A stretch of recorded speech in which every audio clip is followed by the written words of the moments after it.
Thank you. Will come to order. Without objection, the chair is empowered to declare a recess at any time. Today, the House Permanent Select Committee on Intelligence will hold an open hearing to discuss how the Kremlin uses financial leverage and corruption as tools of intelligence operations and foreign policy. The hearing will explore the dynamics between the Kremlin and Russia's business elites and oligarchs, President Vladimir Putin's control over the economy, Russian banks and the oligarchs, the use of financial entanglements as a means of compromise, and the derivation and importance of sanctions to the Russian economy, particularly Putin's inner circle. The goals of the hearing are, number one, to provide the American public with a foundational understanding of the Kremlin's use of financial leverage to influence foreign policy. And number two, the importance of counterintelligence operations and investigations as distinguished from criminal investigations. Almost exactly 2 years ago, James Comey disclosed publicly for the first time in testimony before this committee that the FBI had initiated a counterintelligence investigation into Russia's interference in the 2016 election. While that investigation would lead Special Counsel Mueller to initiate a great many criminal proceedings, resulting in numerous indictments and convictions, it began and has continued as a counterintelligence investigation. What does that mean? Counterintelligence investigations are designed, among other things, to determine whether any U.S. persons, and in particular those in positions of influence in government or business, may be vulnerable to foreign influence, manipulation, coercion, or compromise by a hostile foreign power. This notion of compromise, or kompromat in Russian, can be subtle and discreet. It can be witting or unwitting, and it can take many forms. But it is at the heart of Russia's playbook to sow discord in democratic institutions, create leverage that can influence foreign and national security policy, both here and abroad, and encourage nations to act contrary to our security interests or theirs.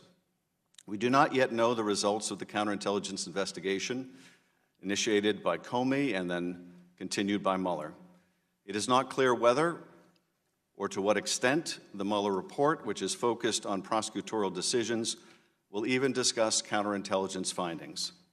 But the counterintelligence concerns that animated the investigation in the first place may ultimately have the more profound impact on security and policy. And we therefore await the publication of the Mueller report to find out. Today we have an expert panel that will help us explore how Russia uses intelligence tools to influence foreign nations, both the United States and others. And we will have a particular focus on Russia's use of financial leverage to achieve their goals. Our esteemed panelists will address the interplay between business, government, and intelligence in Vladimir Putin's Russia, how Putin uses business and corruption to maintain control at home and influence foreign policy, and finally, we will delve into the issues of sanctions and why sanctions relief was so central to Russia's foreign policy or foreign influence campaign and remains a preoccupation of Putin's today. Let me now take a moment to introduce our panelists. Mike McFaul served as the U.S. Ambassador to Russia from 2012 to 2014 and is currently director of the Freeman Spigoli Institute for International Studies at Stanford University, where he is also a senior fellow at the Hoover Institution. Stephen Hall is the former CIA Chief of Russia Operations and enjoyed a 30-year career in the agency. Heather Conley is a Senior Vice President for Europe, Eurasia, and the Arctic at the Center for Strategic and International Studies and is also the author of The Kremlin Playbook. And Eric Lorber is a Senior Director at the Center on Economic and Financial Power. Thank you all for joining us today. I now yield to the ranking member for any opening remarks he'd like to make. Thank you, Mr. Chairman. Today we will hear from a panel on Russian oligarchs. Challenges emanating from Russia have been an abiding topic of this committee for many years. In fact, under the Obama administration, committee Republicans repeatedly warned the administration, both privately and publicly, that more resources and better intelligence were needed to counter numerous threats to our national security from the Kremlin. Our advice, however, was not heeded. The Obama administration's approach to Russia was characterized by misspelled reset buttons, direct promises of more flexibility after Obama's re-election, the scrapping of our missile defense plans in Poland and the Czech Republic at Russia's behest, and the ridicule of then-candidate Mitt Romney for identifying Russia as our primary geopolitical foe, all under an administration that watched helplessly while Russia marched into Ukraine and annexed Crimea. This committee should be focused on intelligence oversight and making sure the IC has resources and authorities needed to protect the United States. We should not be used as a platform to spread false information and bizarre conspiracies. We have unique capabilities and authorities to do crucial oversight work, and now, frankly speaking, that is not being done. This committee was created to oversee the intelligence community, not serve as a tribunal launching frivolous accusations and investigations of one party's political opponent. Will the gentleman yield? Yield to Mr. Conaway. Mr. Chairman, since prior to the inauguration of President Trump in January of 2017, you've been at the center of a well-orchestrated media campaign claiming, among other things, the Trump campaign colluded with the Russian government. Indeed, before the appointment of Robert Mueller as special counsel, you alleged during one of your frequent television interviews that there was, quote, more than circumstantial evidence, quote, of collusion, but that you could, quote, not go into the particulars, close quote. Your repeated public statements, which implied knowledge of classified facts supporting the collusion allegations, occurred at the same time anonymous leaks of alleged intelligence and law enforcement information were appearing in the media. These leaks were often sourced to current or former administration or intelligence officials, appeared to support the collusion allegations, and were purported to be related to ongoing investigations of President Trump and his associates. As you know, the committee has long been aware of and actively engaged in intelligence oversight activities related to Russians' malign activities. As part of our duty to oversee the actions of the intelligence community, we conducted a thorough investigation related to the 2016 Russian efforts to interfere in our elections. This investigation included a review of the allegations that the Trump campaign colluded with Russia. The committee found no evidence that President Trump or anyone associated with the Trump campaign colluded, coordinated, or conspired with the Russian government. The minority views, which you submitted, were attached to our committee's findings, and yet your views did not provide any evidence to support the claim of collusion. On March 24, 2019, the special counsel delivered his findings to the government, to the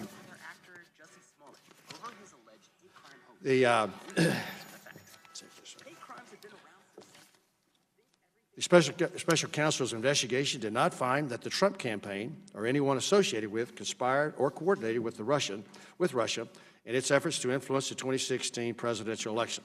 Special Counsel Mueller's findings are consistent with those of this committee, as well as the public statements of various senators on the Senate Select Committee on Intelligence. Despite these findings, you continue to proclaim to the media that there is significant evidence of collusion. You further stated you will continue to investigate the counterintelligence issues. That is the president or people around him compromised in any way by hostile foreign power? Your willingness to continue to promote a demonstrably false narrative is alarming. The findings of the special counsel conclusively refute your past and present assertions and have exposed you as having abused your position to knowingly promote false information, having damaged the integrity of this committee and undermined the faith in the United States government and its institutions. Your actions, both past and present, are incompatible with your duty as chairman of this committee, which alone in the House of Representatives has the obligation and authority to provide effective oversight of the U.S. intelligence community. As such, we have no faith in your ability to discharge your duties in a manner consistent with your constitutional responsibility and urge your immediate resignation as chairman of the committee. Mr. Chairman, this letter is signed by all 9 members of the Republican side of the House, of the committee, and I ask unanimous consent to be entered into the record of today's hearing. I yield back. Without objection, I'm going to turn to our witnesses who are the subject of the hearing today, but before I do, and as you have chosen, instead of addressing the hearing to simply attack me, consistent with the President's attacks, I do want to respond in this way. My colleagues may think it's okay that the Russians offered dirt on a Democratic candidate for president as part of what was described as the Russian government's effort to help the Trump campaign. You might think that's okay. My colleagues might think it's okay that when that was offered to the son of the president, who had a pivotal role in the campaign, that the president's son did not call the FBI. He did not adamantly refuse that foreign help. No, instead, that son said that he would love the help of the Russians. You might think it's okay that he took that meeting. You might think it's okay that Paul Manafort, the campaign chair, someone with great experience in running campaigns, also took that meeting. You might think it's okay that the president's son-in-law also took that meeting. You might think it's okay that they concealed it from the public. You might think it's okay that their only disappointment after that meeting was that the dirt they received on Hillary Clinton wasn't better. You might think that's okay. You might think it's okay that when it was discovered a year later that they lied about that meeting and said it was about adoptions. You might think it's okay that the president is reported to have helped dictate that lie. You might think that's okay. I don't. You might think it's okay that the campaign chairman of a presidential campaign would offer information about that campaign to a Russian oligarch in exchange for money or debt forgiveness. You might think that's okay. I don't. You might think it's okay that that campaign chairman offered polling data, campaign polling data to someone linked to Russian intelligence. I don't think that's okay. You might think it's okay that the president himself called on Russia to hack his opponent's emails if they were listening. You might think it's okay that later that day, in fact, the Russians attempted to hack a server affiliated with that campaign. I don't think that's okay. You might think that it's okay that the president's son-in-law sought to establish a secret back channel of communications with the Russians through a Russian diplomatic facility. I don't think that's okay. You might think it's okay that an associate of the president made direct contact with the GRU through Guccifer II and WikiLeaks and is considered a hostile intelligence agency. You might think that it's okay a senior campaign official was instructed to reach that associate and find out what that hostile intelligence agency had to say in terms of dirt on his opponent. You might think it's okay that the National Security Advisor designate secretly conferred with a Russian ambassador about undermining U.S. sanctions, and you might think it's okay he lied about it to the FBI. You might say that's all okay. You might say that's just what you need to do to win. But I don't think it's okay. I think it's immoral. I think it's unethical. I think it's unpatriotic. And yes, I think it's corrupt and evidence of collusion. Now, I have always said that the question of whether this amounts to proof of conspiracy was another matter. Whether the special counsel could prove beyond a reasonable doubt the proof of that crime would be up to the special counsel, and I would accept his decision, and I do.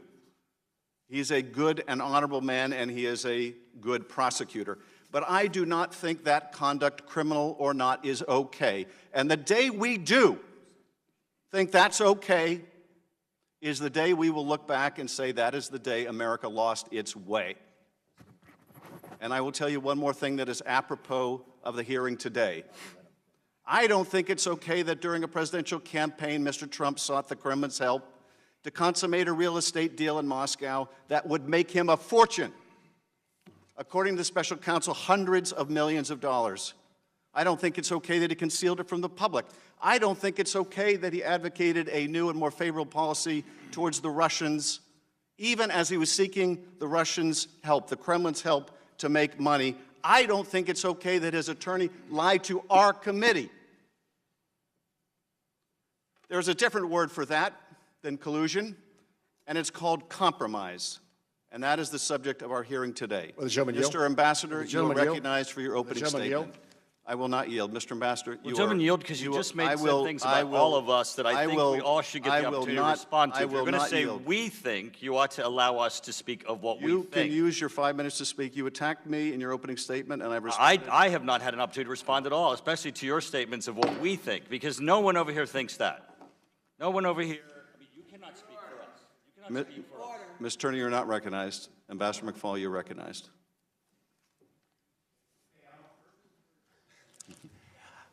Thank you, Mr. Chairman. Thank you, Ranking Member Nunes and everybody else that's here today.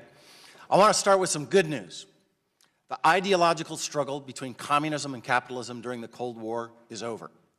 That's the end of my good news. The bad news is that there is a new ideological fight between Putinism in the West, and it's only just begun. And in my estimation, we as a country are underestimating it, and we're not focused enough on it. And that's what I want to address in my brief remarks today. Putin defines this contest as a battle between the decadent, liberal, multilateral West that dominates and is anchored by the United States of America, and what he calls his brand, not my brand, of conservative sovereign values. I define this contest as one between autocracy, corruption, state domination of the economy, and indifference to international rules, laws, and norms versus democracy, rule of law, free markets, and respect for international law. As I wrote in my detailed written remarks with lots of footnotes, forgive me, I am a professor, but I'll only summarize briefly today, Putin uses oligarchs' money and intelligence to wage this battle at home and abroad. To contain and deter Putinism, we must better understand the nature of the threat, and that's why I'm honored to be here today to talk a bit about that. My remarks are divided into three different parts: the evolution of Putin's system of government at home, second, illustration of how Putin seeks to export his ideas and practices abroad, and third, time permitting, a specific focus on Putin's effort to lift sanctions on Russian individuals and companies. Let me go through those three, time permitting. First, Putinism at home. I think we all in this committee especially know the general contours of it, but let me remind you of just several specifics and trends. First, Putin started right away in 2000 to roll back checks and balances on executive power, focusing first and foremost on controlling the media, understanding quite well how central that is for autocracy, and that's why he's focused on the internationalization of Russian media to export his ideas abroad. Second, after 2 decades of Putin's rule, the Russian regime has become more autocratic over time. Every term that he served, he's now in his 4th term, it's become more autocratic, not less. Third, during this period, the FSB, the Federal Security Service, one of the successor organizations to the KGB, has played a growing role in running both the state and the economy. Russian intelligence officers today play a much greater role in ruling Russia than the KGB ever played during the Soviet Union. Fourth, Putin has used the redistribution of property rights among Russia's oligarchs as a central tool for ruling Russia. Now, of course, it's true that he enriches his friends and cronies through this redistribution, but it's also a way that he rules Russia. If he decides who's rich and who's not, that makes those that become rich on his watch completely dependent on him. Also, by seizing assets, he keeps everybody on their toes. Fifth, and not surprisingly, therefore, the growing arbitrary and pernicious role of the state in the Russian economy has stifled economic growth. And to justify this form of rule and poor economic performance, therefore, Putin needs an external enemy, and that is us. Second, exporting Putinism. Putin actively seeks to propagate his ideas of governance and conservative values, and I want to keep emphasizing, as defined by him, not me. I don't consider it conservatism. But he seeks to court both ideological allies to win them and to weaken his ideological foes, not just between states, but within states, including the United States of America. He's developed several instruments of power to try to do this. First, he and his government have invested heavily in international media. RT, $300 million budget a year. Sputnik International, very active on American social media platforms. RT claims to be the most watched media company on YouTube today. And all of these organizations were active in influencing voter preferences in 2016. Second, Putin and his proxies set up organizations, fake identities, bots to influence public opinion around the world, including the United States of America. I urge you to go back and read the indictment from Mr. Mueller of the Internet Research Agency. It is outrageous what the Russians did, violating our sovereignty in 2016, and I urge you to read every word of it and think about what we need to do to prevent it in the future. Third, Putin has deployed his intelligence agencies to steal information from foes and then publish this information in ways to weaken his enemies, be they individuals or nation states. Fourth, the Kremlin actively cultivates direct contacts and ongoing relationships with individuals, NGOs, political parties, religious groups, and individual politicians sympathetic to Putinism. Fifth, in parallel, Putin uses money, corruption, and property rights abroad to influence foreign policy. Rosneft and Gazprom, just to take two instances, are instruments of Putinism, not profit-maximizing companies.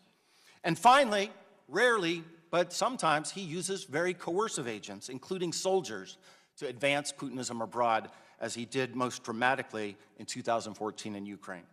I see I've gone over my time. I have some things to say about sanctions. Maybe we'll get back to that in questions. Thank you, Mr. Chairman. Thank you, Ambassador. Mr. Hall. Good morning. Happy to be here with you today to share my thoughts on Vladimir Putin's Russia, gleaned from working in the CIA's clandestine service for over 30 years. During my time at CIA, from when I started out as a line case officer through when I retired in 2015 as a member of the Senior Intelligence Service, most of my time and efforts were focused on Russia. I retired as the Chief of Central Eurasia Division, responsible for managing CIA's Russian operations worldwide. I'm not a trained Russian historian. I'm not an analyst. Rather, my views on Putin's Russia come from my experiences as a former intelligence officer. I believe that's an important perspective, and here's why. I'm often asked for my thoughts on who Putin really is, what makes him tick, how he thinks, how much of a threat is he really? My best response is that Vladimir Putin is first and foremost a Chekist, whose primary goal is the weakening of democracy in the United States and the West. The Cheka was the Lenin-era secret police, the precursor to the KGB, of which Putin was a member, as well as the modern-day Russian intelligence services. It was the Cheka and its successors that built and ran the Soviet system of concentration camps, the Gulag. It was the Cheka that executed thousands of its own citizens in the basement of the Lubyanka, its headquarters in Moscow. The history of the Russian intelligence services is one of unalloyed brutality. Every year on the 20th of December, Chekist Day, Vladimir Putin calls and congratulates the members of the Russian intelligence services on their historical successes. This is how seriously Putin views his role as a Chekist. These Chekist traditions persist in Russia today. I once had a conversation with a Russian intelligence officer who made the argument that all countries, even Western democracies, had intelligence agencies. The Russian argued that the CIA was not that different from the KGB. I disagreed vehemently. CIA has certainly made its share of mistakes over the decades, but we have never built concentration camps to imprison Americans, nor did we murder American citizens in the basement of Langley or anywhere else for that matter. I mention this story because it illustrates the need for the West, and particularly the United States, to resist the temptation of seeing Putin's Russia through a Western lens. Most Americans were raised to believe in things like fair play, giving others the benefit of the doubt, and a generally optimistic outlook on life. Putin and his lieutenants understand this, and they use this outlook effectively against us. Look, they argue, we have many similarities. Indeed, when I was most recently in Moscow, I could walk down the street and visit McDonald's for a Big Mac or drop into Starbucks for a latte. There are large, luxurious hotels, some of them American change. Businesses appear to be operating normally. There are even governmental structures that seem comfortably similar. There's the Duma, which looks a little bit like Congress. There's a president, a prime minister, positions we as Westerners have heard of and can relate to. But what one really sees in Moscow is a thin veneer of normalcy designed to cover how things really work. Putin's Russia is an autocratic Chekist system. It's a kleptocracy run by the mob in the Kremlin, many of whom worked formerly for the Russian security services. I'm also asked often about Russian organized crime. Again, it's important to avoid asking this question through a Western lens. Broadly, Putin runs Russia as a crime boss, runs his organizations.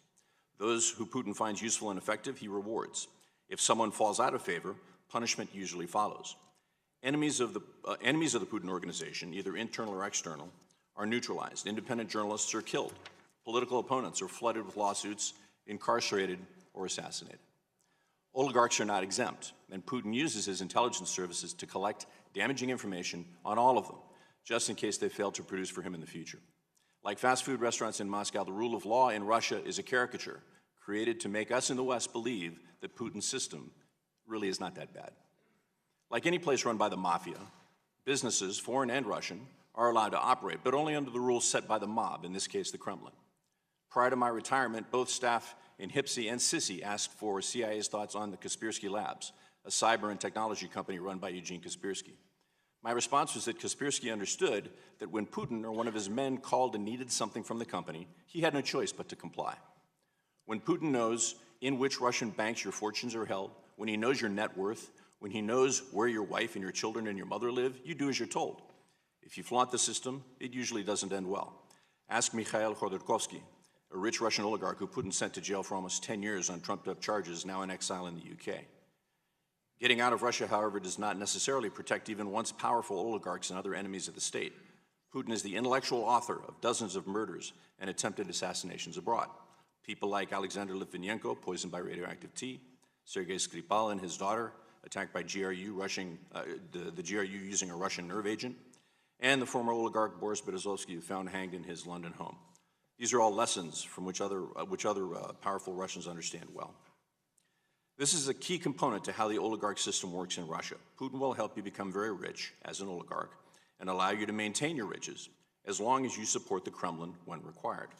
If you fail, the consequences, as noted above, are severe. Over the past several years, Putin has included the oligarchy as part of his larger reliance on hybrid warfare against the United States and the West.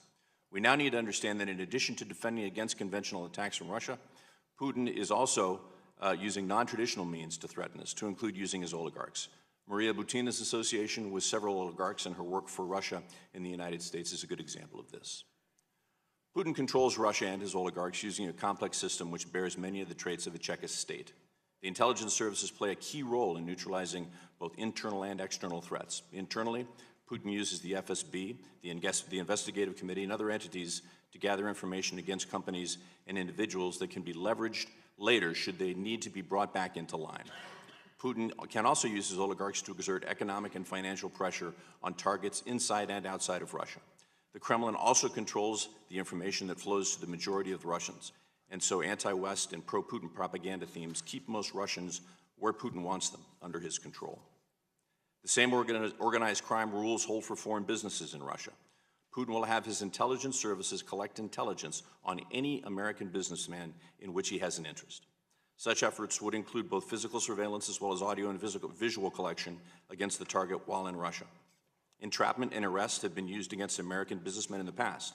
More recently, Russian intelligence framed and arrested American businessman Paul Whelan, who, as far as I understand, is still languishing in a Russian prison. All of the Russian intelligence services play important roles in collecting the information which can be used to control all businesses, foreign and domestic, in Russia. This is not to say that foreign businesses have never been successful in Russia. What it is to say is that success is contingent upon the Kremlin's approval of such business activity. If an American business person runs afoul of the Kremlin, all of the kompromat collected against him or her can be quickly and efficiently leveraged. The Russian intelligence services are expert at collecting compromising information that can later be used to blackmail anyone Putin wants. They have collected information against American business people in the past. They have collected against me and my family while I was in Russia, as well as Ambassador McFaul. If you have ever traveled to Russia, any of you, you've been collected against as well. No one is immune. In an open session like this, I won't be able to address in great detail what I know of how the Russian intelligence services specifically do their work. I cannot risk exposing the sources and methods of our own intelligence services, nor those of our allies, who often work very closely with us on counterintelligence issues. But I would be more than happy to address any questions you might have. Thank you. Thank you, Mr. Hall. Ms. Conley. Chairman Schiff, Ranking Member Nunes, distinguished members of this committee, thank you so much for the opportunity to share with you some of the research that CSIS has conducted regarding the patterns and methodology of Russian malign economic influence. We've analyzed 11 European countries. We've entitled this body of research the Kremlin Playbook, and we've just released our second report in this series. And Mr. Chairman, with your permission, I would like to place that report in the record. Without objection. Thank you. Congressman Nunes, you're absolutely right. Russian malign influence has been working for many, many years. In fact, our Central and Eastern European allies told us very clearly of that, even as far back as 2009. But before I dive into the Russian malign economic influence, I think it's important for us to take a quick step back to understand how Russia is weaponizing illicit financing and creating what I call a financial gray zone, and place that into a broader context. What we are living through is the Russian military doctrine of new generation warfare.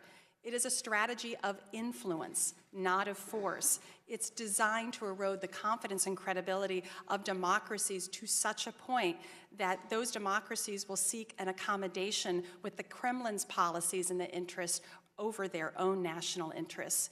There is no advanced U.S. weapons system that can push back against this. Russia competes with the United States where we are at our most vulnerable. It exploits every weakness, every societal division, everything, faith, history, how and what kind of information we read, racial tensions, partisanship, illicit financing, failed privatizations, cyber attacks, each separately and in combination, and all have one objective: to diminish America's strength. An advisor to President Putin, Vladislav Surkov, recently summarized the power of new generation warfare, I think, quite nicely. I quote, "Foreign politicians talk about Russia's interference in elections and referendums around the world. In fact, the matter is even more serious. Russia interferes in your brains. We change your conscience, and there is nothing you can do about it." Well, there is something that we can do and must do. But let's be clear, although this hearing is about what Russia does, and we need to have a much better understanding of how Russia penetrates our institutions and our democratic processes to prevent it. This is about strengthening our own democratic house and minimizing our divisions. Our patriotism must be greater than our partisanship. By downgrading our democracy or degrading it, the Kremlin seeks to demonstrate the moral equivalency between Putinism or managed democracy, because if there's no difference, we can reach that accommodation. But democracies are very, very different from authoritarian and kleptocratic regimes, and it is the requirement that democracy be transparent and accountable, and that is, in fact, the place where our research begins. How do we enhance transparency and accountability of our own systems and institutions? This is where the battle is now being waged, and democracies, unfortunately, have begun to mirror and facilitate kleptocratic functions as Russian funds are laundered through our financial system, shell corporations and subsidiaries are formed to circumvent taxes. This is what we fight. In Mr. Putin's worldview, everyone and everything has a price, and we must firmly state that democracy is priceless. These illicit figures are absolutely eye-watering, as I note in my written testimony. When we began this research, I had anticipated that Russian investments would be diminished in Europe, particularly after the imposition of US and EU sanctions in 2004. But this is not the case. The size of the inbound and outbound financial flows, both illicit and perfectly legal, have all become a very powerful tool of Russian malign economic influence. And just a very brief example, in the countries that we analyzed, Italy, Austria, and the Netherlands alone, Russian foreign direct investment stocks have expanded from 5 billion euros in 2006 to 160 billion at the end of 2017. In the Netherlands alone, Russian company assets have jumped from 13.2 billion euros in 2007 to 96 billion euros in 2017. So we're seeing a growth of Russia's economic influence in Europe, not a reduction. And so as these illicit funds are being used, they're funding European political parties and individuals which share the Kremlin's agenda and objectives, and that is working against U.S. security and strategic interest. They are used to deepen economic dependency on the Kremlin. We call this the unvirtuous cycle of malign influence. It appears that many individuals prove Mr. Putin right. They do have a price, and it can be easily paid.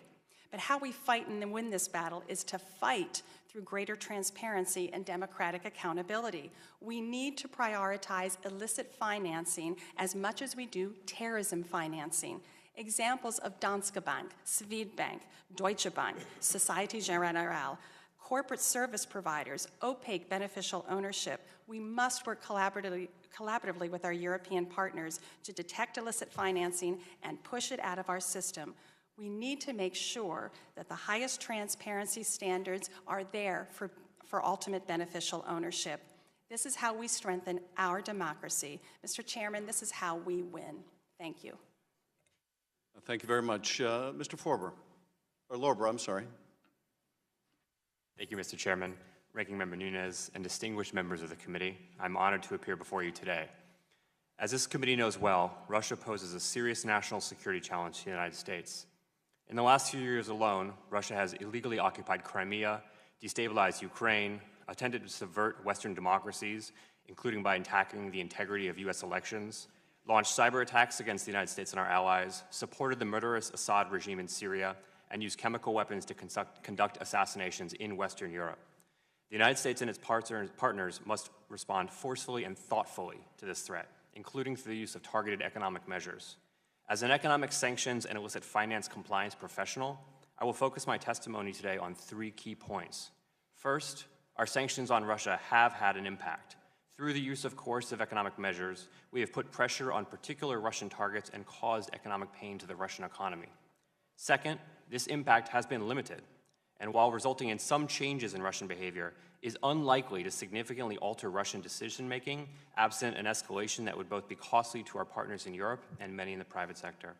And third, we need to look beyond sanctions to additional economic measures, to my colleague's point, to include tracking, tracing, and preventing illicit Russian funds from entering the legitimate international financial system as a way to counter certain types of Russian malign influence and activity. This requires strengthening the anti-money laundering, combating the financing of terrorism, AML-CFT, backbone of the international financial system. Such an approach would make our sanctions programs more effective. One of the primary challenges in any sanctions program is effective implementation. While it is relatively easy to screen transactions, customers, and counterparties for names of sanctioned parties, Russian oligarchs and sanctioned persons are adept at hiding their identities and involvement in efforts to move funds around the world. The real work to make these programs effective takes place when conducting investigations into the ultimate beneficial owners of companies, unmasking front and shell companies, and working to determine sources of funds. To the extent that the United States and its allies bolster their AML-CFT regimes and the requirements they impose on financial institutions, they will be more likely to catch Russian illicit actors trying to use their institutions to move funds.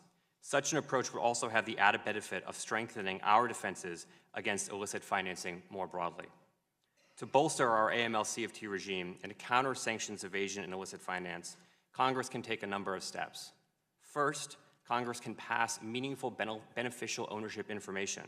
Even as the United States continues to enhance and expand its financial tools to combat various national security threats, these efforts are undermined by the exploitation by anonymous legal entities. Foreign adversaries can use anonymous companies for a range of purposes here in the United States alone, including undermining the efficacy of important laws such as the Foreign Agents Registration Act and campaign finance laws. While it is important to push foreign partners to require companies to collect, maintain, and disclose accurate beneficial ownership information at the time of company formation, we must also follow the same standard here in the United States and pass such legislation. Second, resource implementation and enforcement. The counter-illicit finance apparatus in the United States government is small and the budget spartan, given the outsized role that the professionals at Treasury and the relevant law enforcement, intelligence, and regulatory agencies are asked to play in safeguarding national security. Given that Treasury is being asked to address an ever-growing set of national security challenges, Congress should provide them with significantly increased resources to ensure it is able to address the challenges at hand. And third, call upon FinCEN, the Financial Crimes Enforcement Network, to issue an advisory on Russia sanctions evasion and money laundering red flags. FinCEN regularly promulgates guidance to U.S. financial institutions identifying red flags related to illicit finance risks. To assist financial institutions in disrupting illicit Russian financial flows, Congress should call upon the Treasury Department to issue an advisory detailing red flags associated with Russian illicit fund flows. In addition, Congress should also call upon FinCEN to coordinate an advisory with international partner financial intelligence units. Such a coordinated advisory would further assist foreign financial institutions in detecting and preventing the abuse of their institutions by illicit Russian actors. Increased transparency, additional sanctions, and cooperation with partners on additional economic pressure can have an impact on Vladimir Putin and his cronies and the regime. But while these tools are powerful, this committee, Congress, and the administration more generally should not labor under the misconception that our economic authorities are a silver bullet to counter Russian malign activities.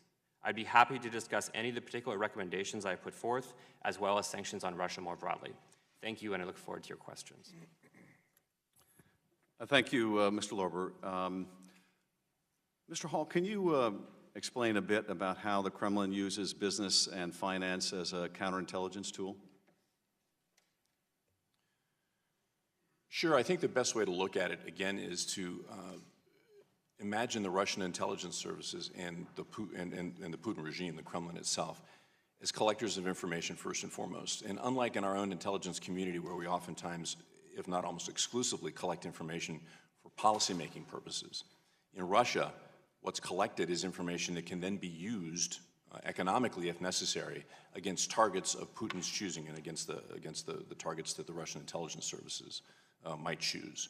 So that's a very powerful tool because, of course, when you're looking at how to leverage people, how to get people to do what it is that you want them to do, finance is their own personal economic, and of course they're also just their professional persona, oftentimes come into play in terms of what motivates people and how you can best leverage that. The Russian intelligence services are very active in doing precisely that.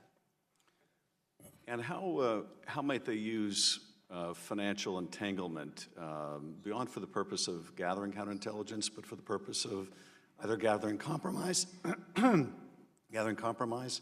or seeking to influence foreign decision-making? I would say both is the answer to that. The first is the easy part for them. Collecting compromising information, kompromat, as we all know now the word in Russian, is what not only the FSB, the internal service, the SVR, the external service, the GRU, the entire security structure in Russia has been doing that for decades, if not arguably centuries. So this is something that they're set up to do.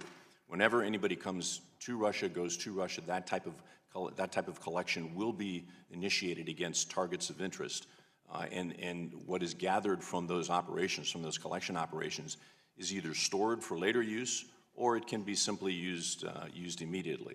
And the same holds true for financial information. I'm not sure if I got the second part of what your question was. Well, let me ask you this. Do the Russians engage through their oligarchs? Does the Kremlin engage through their oligarchs in illicit financial transactions with an eye to the fact that it may be useful in the future to hold those illicit transactions as compromise over the targets of those transactions? Sure, that would certainly be consistent with some of the things that the Russian intelligence services have done in the past. Again, the goal is to collect compromising information that can indeed be used for any number of different activities against a given target down the road. So whether it is financial information, business information, or some things, just different things motivate different human beings, they will collect on all of those things in an effort to leverage those things to get people to do what they want them to do. And can that financial entanglement take the form of money laundering? Yes, absolutely. The Russians have a long history of money laundering, not just for the purposes of avoiding sanctions and that sort of thing, but in basic intelligence operations when they want their operations to be funded in a certain way that is not easily discoverable. There may be some folks in Caribbean islands someplace who money launder better than the Russians do, but the Russians are right up there. Ambassador McFaul, in your written testimony, you talk about or make reference to the effort to build a Trump Tower in Moscow. Viewing this from the Russian perspective, let me ask you a couple things. If a presidential candidate sought to make a major real estate deal in Moscow during the campaign, is that something that would have come to the attention of Vladimir Putin? I don't know. I want to be clear. I think we should know the facts of that. Let me speak generally that over the course of time in Russia, to do big business deals requires permission from the Kremlin. Anders Ostlund, one of my colleagues at the Atlantic Council, has just written a fantastic book, if I can recommend it to you all, coming out in May. And he estimates that any deal over $1 billion has to get direct approval from the Kremlin. And remember, just to build on some things that Steve said, Putin is using that not just as a way to enrich his friends and redistribute property to enrich his friends, but he's also doing that to make those people loyal. And here I mean domestic and foreign. If you want to do a major multi-billion-dollar transaction in Russia, you need to coordinate and be loyal to President Putin. That's a very different, I just want to echo another thing Steve said. You don't have to do that in the United States of America, right? Thankfully, we don't have that. But in that system, with the state being at the center of everything, you have to have, at a minimum, that kind of coordination with the Kremlin. You know, there are public reports that the Trump organization sought to enlist the help of Dmitry Peskov. Yes. Can you tell us who Dmitry Peskov is? How close is he to Putin? And how would Mr. Peskov view that kind of overture or request for assistance coming from the business of a presidential candidate? So I know Dmitry Peskov. I haven't seen him for 5 years because I'm on the Russian sanctions list, so I haven't been there recently. But when I was ambassador, I used to deal with him closely. He's not just the press secretary for the president, as is commonly reported. He's a very close advisor to President Putin. Has aspirations for other bigger jobs, by the way. To be honest, I think it's rather naive for somebody to try to call Peskov to do a business deal. But I think that reflects a common perception that you have to deal with the Kremlin. I think there are more sophisticated ways that you would do that, but most certainly he has the public image of being very close to Putin, and if you were looking for a way to get to Putin, most certainly you try to reach out to Mr. Peskov. And what about the necessity of obtaining financing from one of the major Russian banks? Can you tell us about the relationship between those banks and the Kremlin and how the Kremlin uses those as an instrument of state policy? Well, all the three major banks, and even the fourth and fifth bank, but the three big ones, the Bear Bank, VEB, and VTB, are all owned by the government. Remember that always. I think there's variation in the way that those banks operate in the world. I think Sberbank operates a little bit more like a normal bank. They have deposits and they seek business opportunities. VEB is different. I think that's the one you're referring to. VEB is not really a bank. It's completely controlled by the Kremlin. It's referred to in the press in Russia as Putin's bank. The former head of it, I think you mentioned him in your opening remarks, Sergei Gorkov, was also an intelligence officer. The new head of it is Igor Shuvalov, somebody I used to work very closely with. He used to be the deputy prime minister, really in charge of the government in terms of economic policy. And it's completely controlled and acts on the behalf of the Kremlin. Ms. Connolly, one of the running themes through the last couple of years has been an effort by the Russians to do away with sanctions on Russia over its interference in our election, over its invasion of Crimea. Can you talk about the centrality of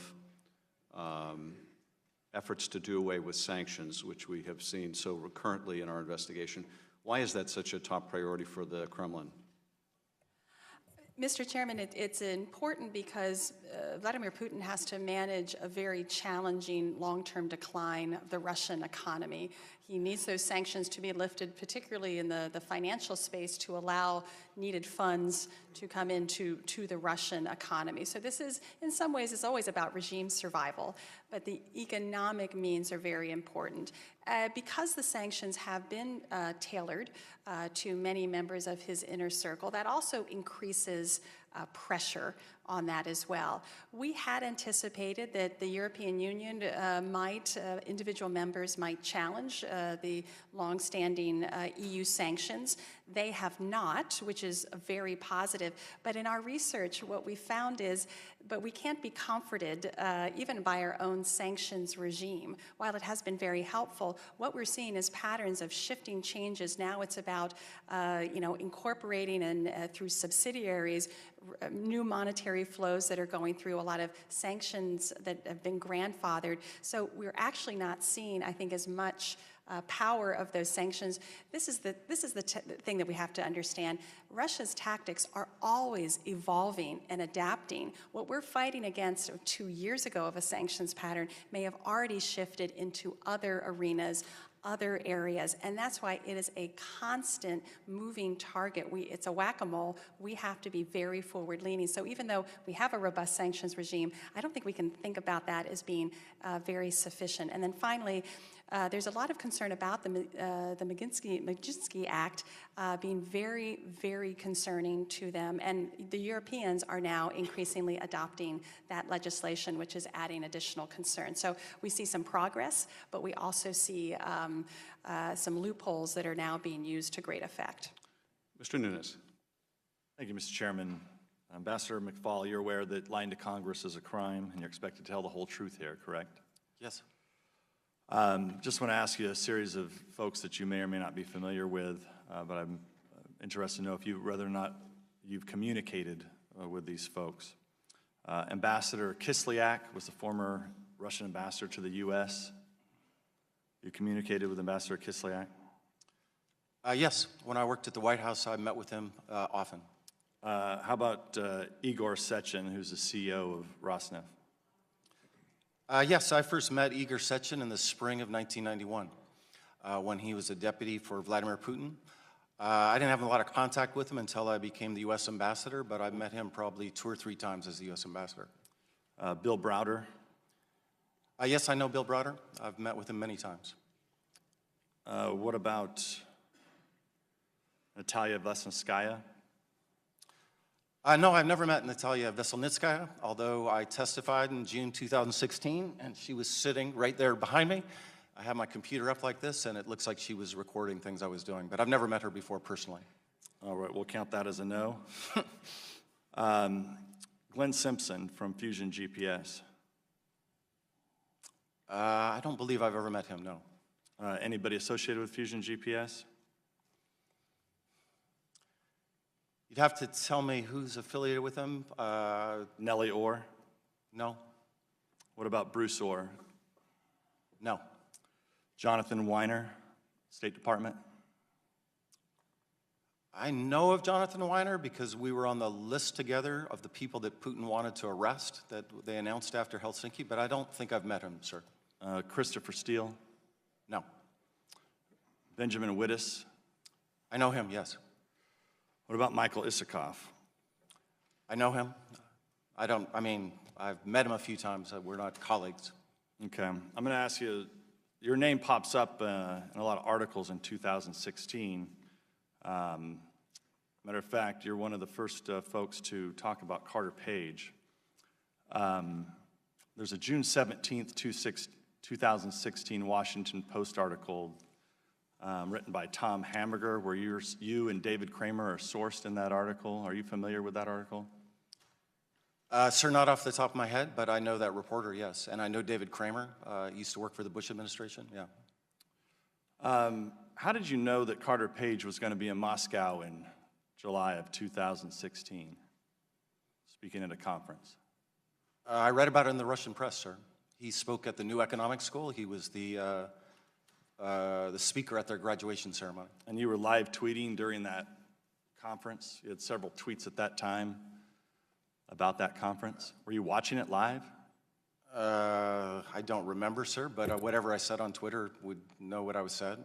I did remember at the time, I found it ironic and somewhat strange that they would choose Carter Page to be their commencement address speaker. The last American to have that honor was Barack Obama in July 2009. And I probably commented, because I most certainly believe it to this day, that it was very odd to me that this rather obscure business person would be given such an honor. There's another article I want to draw your attention to. It's rather famous, but it was written by Michael Isikoff from Yahoo News on September 23rd, 2016, and it was used to get a FISA warrant on Carter Page. Are you familiar with that article? Not off the top of my head, sir. Do you have any idea who the source for former U.S. government official, who the source would be? No, not at all. That gave information on Carter Page to Michael Isikoff? I do not, sir. Were you ever briefed on or given reports from Fusion GPS? No, I just read about it in the press. So the first time you ever saw the dossier was when? When it was published by BuzzFeed, is that right? As I recall, that's when I saw it. So you never saw the dossier before that? No. All right. Yield back, Mr. Chairman. Thank you, Mr. Nunes. Ms. Sewell. Thank you, Mr. Chairman, and thanks to all the witnesses today. So often, former military and intelligence officers are often part of the business elite, become part of the business elite. And I guess my question to you, Ambassador McFaul, is how common is it to find former Russian intelligence officers, serving as senior executives in Russian banks or in Russian companies abroad? It's only become common under Vladimir Putin. So that was not the case during the earlier years, during the Yeltsin years, or even the Soviet times.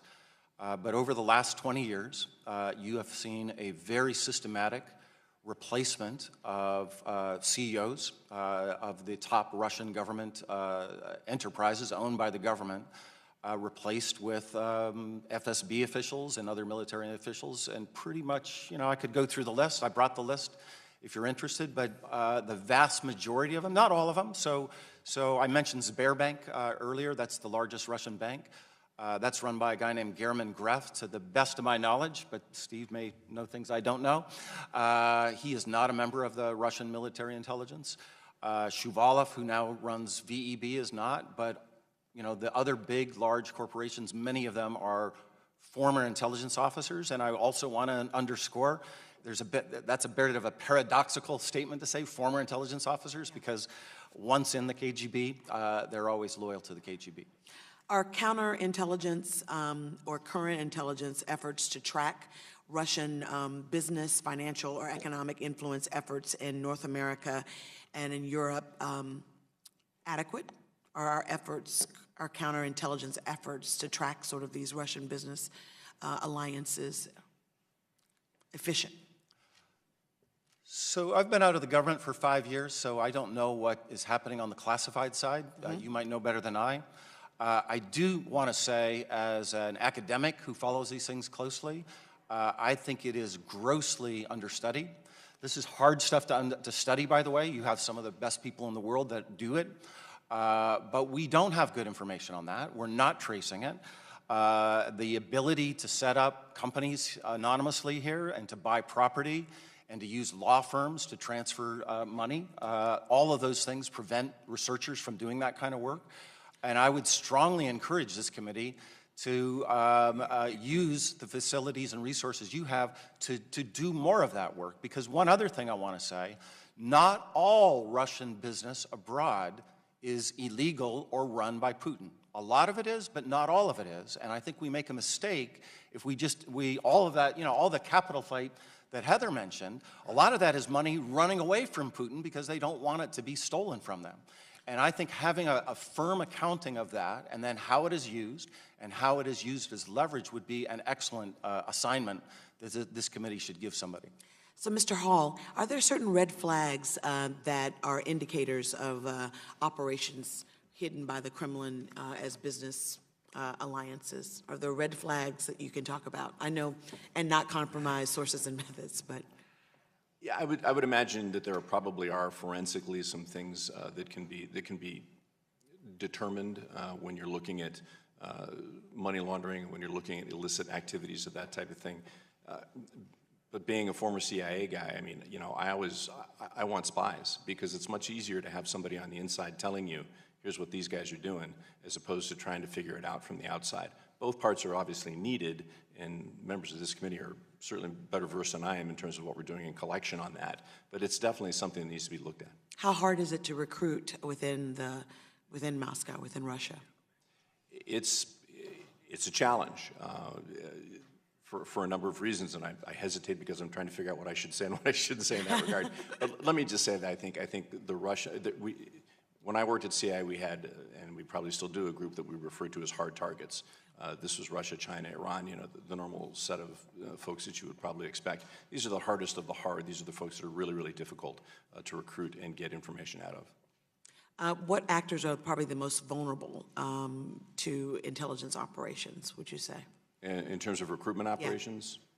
Yeah. It really, I'm not sure that it breaks down in terms of blocks, because it's all about human beings and what motivates them and what their vulnerabilities are. It just depends on the individuals.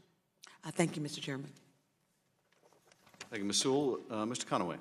Thank you, Mr. Chairman. Before I get to my questions, Mr. Chairman, The letter I read in the record, I did so with a heavy heart and with thought and consideration. There's nothing more difficult that we do than trying to hold each other accountable. Our words, our actions have consequences, and so that's simply what we try to do. The litany, well, let me say this, the emotional reaction you had is certainly expected, but let me be clear, a clear, convincing statement for the record. Nothing in our letter could be interpreted or remotely interpreted as causing you to be able to accuse us of thinking it's okay for that long litany of prepared remarks that you read into the record that you said you were not okay with, and then to apply with the technique that you're very good at, that somehow we do. We don't.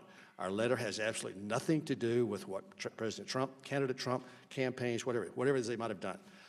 Our letter speaks to our concern that the intelligence agency that we seek to oversee, the important role, in fact, unique role that this committee has in that role in Congress is compromised by your continued leadership. And I don't say that lightly. You and I have had a good working professional relationship for over 2.5 years, and it doesn't please me in the least to say that. With that, would one of the panelists speak to the Nord Stream 2 pipeline? Is it, in fact, a pure commercial enterprise? Or, in your judgment, will Putin, at a point in time, use that pipeline to further leverage his mischief in Germany and in Europe? Sir, I'm happy to take that question. In fact, we offer some thoughts on the financing structure of Nord Stream 2 and how European banks are being used to fund Russian projects. Speaking of that, are those financing arrangements typically commercial-based?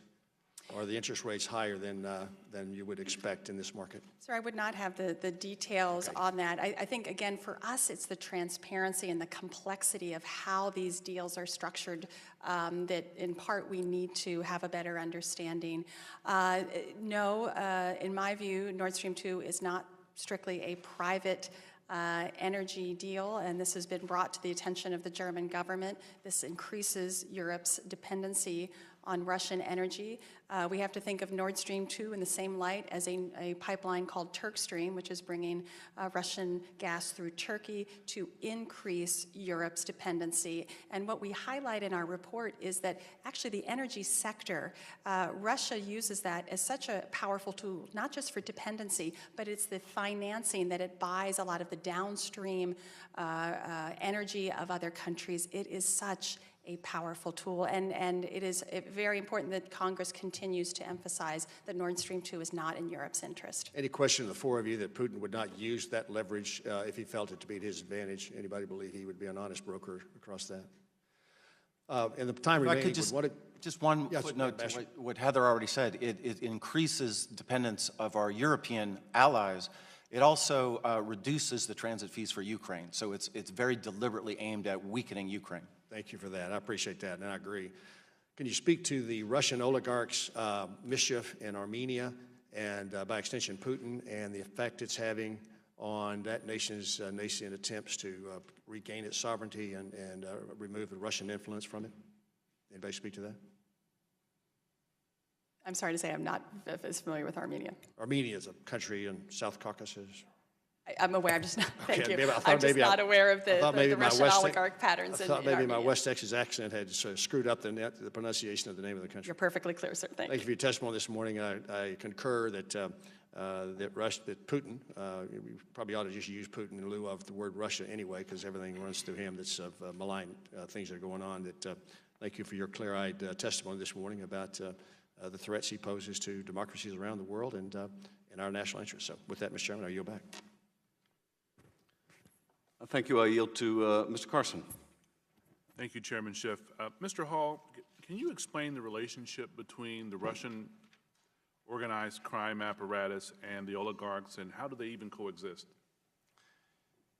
Yeah, as I said in my statement, this is a question I get often, and my first response when I'm asked about Russian organized crime is always to remind people, to the extent possible, to take off those Western lenses. When we think of organized crime in the United States, we think of the mafia, we think of Al Capone, all that sort of thing. I believe that in Russia, those distinctions are either much less clear or practically non-existent. When you have little rule of law in a country like you do in Russia, it's extremely weak and I would argue in some places non-existent. So then, it's very difficult then to determine, who's an organized criminal and who's not. When you have Vladimir Putin, the head of the country, essentially approving murders outside of his own country, how does that not make him an organized criminal? So that said, we have in the West and intelligence services have gone to some extent to try to map those out. Who are the different key mob bosses, if you will. Again, for me, it's a little bit of an artificial construct because it's all sort of organized crime. The oligarchs play a key part of that. The way I look at this is, I think the simplest way to look at this is, again, like any of the guys, whether it's Kaspersky or any of the others, if you get a call from the Kremlin or if you get a call from any of Putin's guys saying, hey, I need this from you, whether or not it's building a stadium in Sochi or whether it's organizing some sort of business deal outside of Russia or something inside of Russia, an appropriate answer is not, yeah, I appreciate that, but no. The appropriate answer, if you want to keep your life in most cases, is yes, sir, how many bags? And 3 bags full, and here it comes. It's a little more complicated, it's a little more subtle, but I think in terms of discussing the relationships, that kind of encompasses how things work a lot in Russia. So in addition to that, and in wrapping up, given the sprawl of Russian intelligence, are oligarchs or their businesses used oftentimes as cover or vectors for influence for intelligence operations?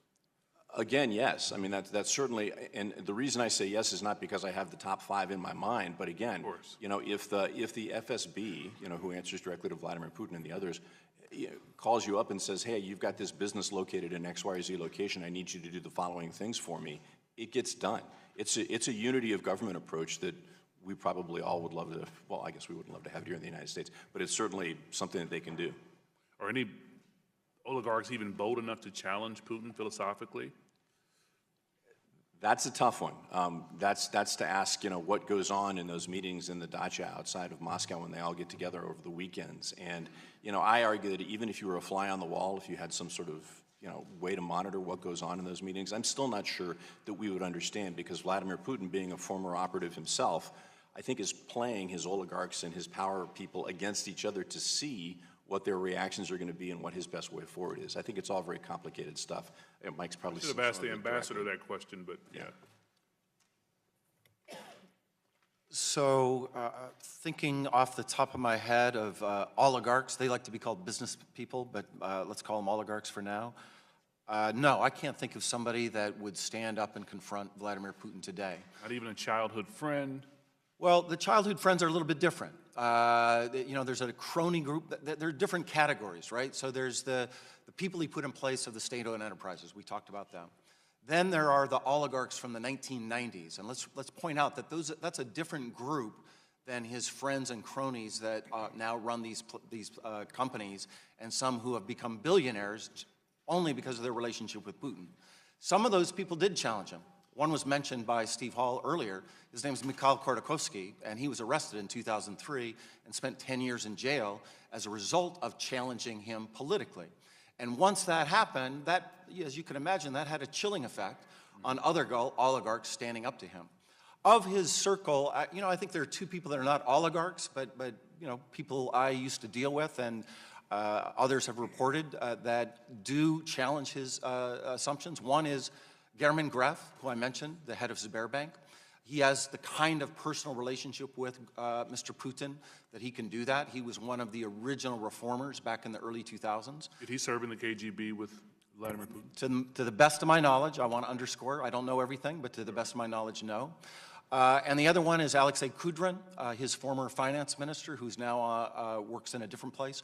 Those are the only 2 individuals I know that have stood up to Putin in discussions of policy, not respect to property rights, but in discussions of economic policy. Thank you both. I yield back, Chairman. Thank you, Mr. Carson. Mr. Turner. When Senator Joe McCarthy walked the halls of Congress, people in this nation were transfixed, but they were also appalled. And this body then recognized the danger of unethical abuse of congressional powers. Now, the testimony from Steve Hall today says that he has Vladimir Putin as identified as his primary goal is the weakening of democracy in the United States and the West. Mr. Chairman, I'm asking for your resignation today because I believe you are advancing Putin's work. I believe the chair has abused his power in these processes, and he's misrepresenting the information that we've received in classified sessions.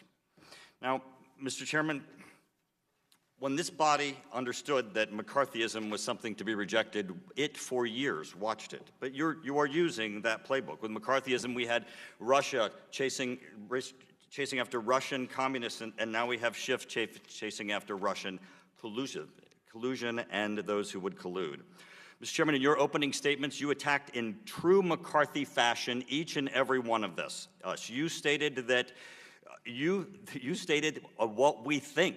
You can't say what we think. It's the lowest form of any argument to attack someone. Now, what we have said is we've come forward and said that we all think that your leadership of this committee is compromised, in part because you behave as if your fellow members of this committee are your enemy. You behave as if the president is also similarly your enemy, and in true McCarthy fashion, you act as though you are the only one who is capable of protecting this nation, and everyone else is a co-conspirator who have suspected intentions. Your response could have been that you're here to protect national security, that you're here to ensure this committee has no leaks, that you're here to ensure that this committee works together, and that you want to have a true bipartisan work to support the international intelligence efforts of our country. Instead, you've shown contempt for your fellow members of Congress. For 2 years, your opening statements have repeatedly attacked the members of this committee, their motives, and their work.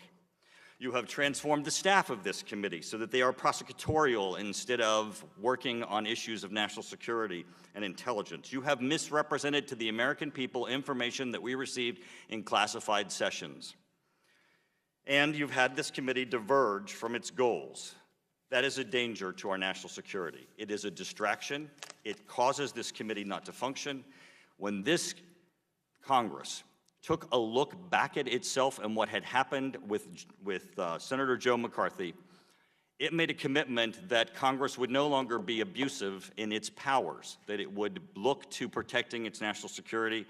And Mr. Chairman, your reactions today were in true McCarthyism as you chose to attack us instead of state your commitment to national security.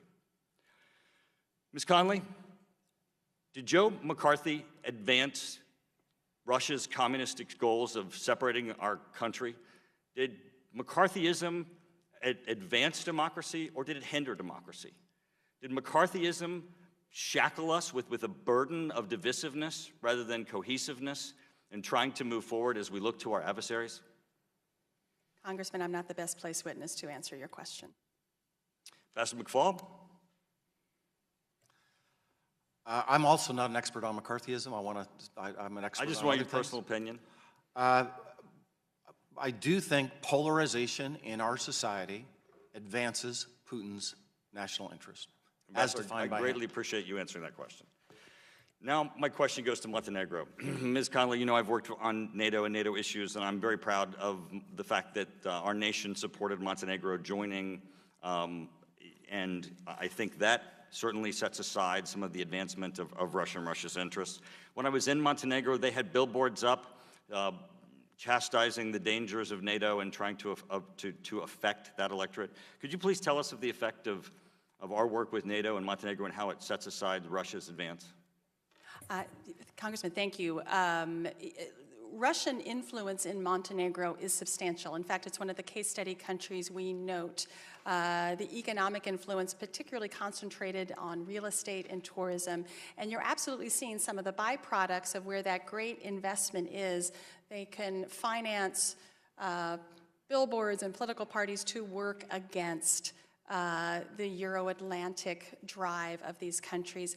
I can't begin to tell you how vital it is for NATO to continue to give these countries hope and support alongside of our European allies, that there is a different way.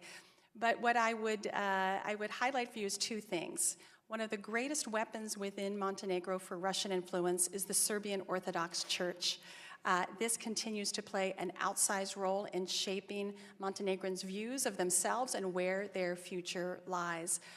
Secondly, I would argue the lesson that I learned, and I was Deputy Assistant Secretary, the State Department, when we enlarged NATO in 2004 for our Central and European allies, and we made a fatal mistake. We believe our work is finished when these countries enter NATO or the European Union. It is absolutely the opposite. The work begins. We have to redouble our efforts to make sure that Montenegro remains secure in the Euro-Atlantic community. The fact that Russian GRU members hatched a coup attempt in October of 2016 to prevent Montenegro from joining NATO tells you the steps that the Kremlin will take to stop the forward march of these countries joining the West. So, sir, your leadership on that was very important. All of Congress's leadership is important as the Senate embraces ratifying an amended NATO treaty to welcome the Republic of North Macedonia, another dramatic attempt that Russia tried to prevent. Thank you. Mr. Quigley. Mr. Chairman, interesting aspects of our chairman. Any chairman who would conduct a midnight ride, prepare a memo, which was called dangerously reckless, use sensitive law enforcement information without any evidence to support any of its conspiracy theories, who would tank an investigation, shut down an investigation, go along with a White House gag order, attack the FBI and the intel community, inhibit their ability to complete their work. Extraordinary. Mike Morell said what the Russians did was the political equivalent of 9/11. I fear that what the administration has done, and this former chairman, not the current chairman, has done, will have far greater and more profound impact on our country, on the ability of the intelligence community and the Justice Department to do its job. So it's simple to say and talk about these things, but it was just last March in which Chairman Nunes said he had uncovered evidence that the intel community, we would assume the FBI and NSA, had improperly monitored and unmasked Trump transition teams. And he rushed off to the White House to tell them all about this. It was just one of many string of activities to undermine what we were attempting to do to find the truth. So given that, we'll go on to the questions at hand. Mr. Hall, can you dive a little deeper in how the Kremlin and the GRU, among others, use the money laundering efforts to complete their intelligence activities? I think the best way to look at it is that when the GRU, or really any of the Russian intelligence services, has a requirement for financing, whether it's an operational requirement for people to travel from point A to point B, or whether they want to use or try to develop compromising information, business or financial otherwise, they have the means to do that, not only internal to the GRU, but also because the order for doing something like that would probably come from more senior outside the GRU. Again, this is sort of like a mob type of situation that we're thinking about. Resources inside of Russia that the GRU can access are essentially limitless. When the boss says, we need financial information on this particular individual or that Western businessman, then it gets done.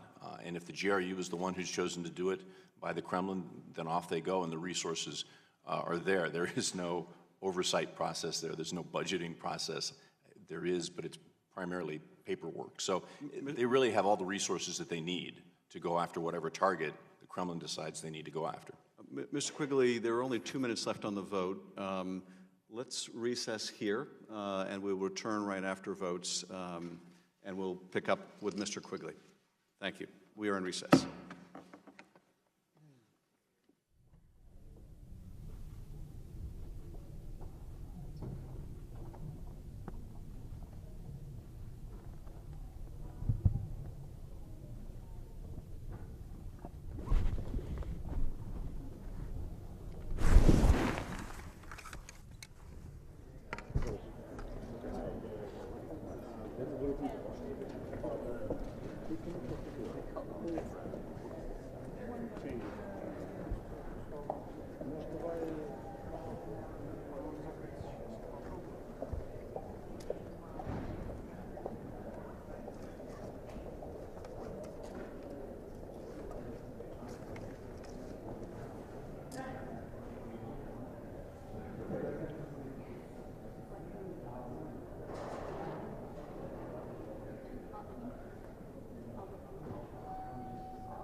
Okay. So, best place to reach you at your Stanford, yeah. I'll give you. Okay. Hey, how you doing? Okay, very briefing. Please get these guys first. Sure, I'm sorry. Go ahead.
Face, you got your finger over the finger here.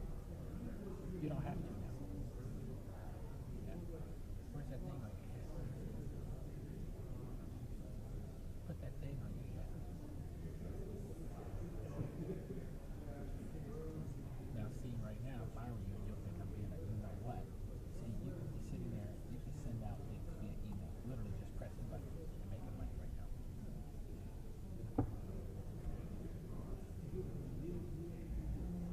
And that's what I mean. Right. Right. Well, come on now. You got like a tornado, a tsunami. But there's, as a practical matter, but as a practical matter, you got to get things settled down. Because you'll be starting and stopping, starting and stopping, starting and stopping. Although that in and of itself is not a bad thing, because maybe if you just work around it, you can still get some things done.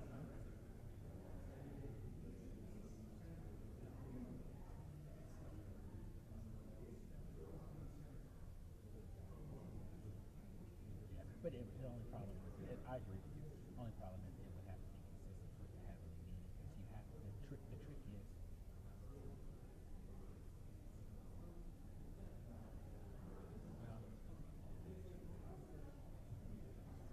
Oh, did you use the P word? Yeah. How come I can just see the top of your? Okay, fine. I'm gonna do the same thing.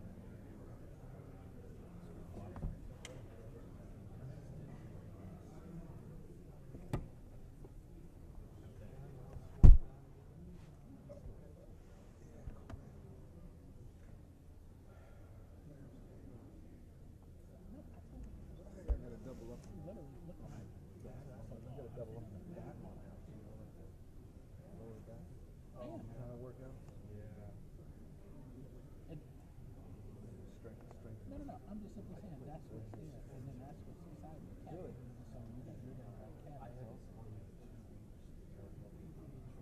Who's that? Who's that? Who is that? I was watching a movie with my son, and I like worked down and it's like 11 birds. I did. I know. You're watching the good in the phone? Yeah.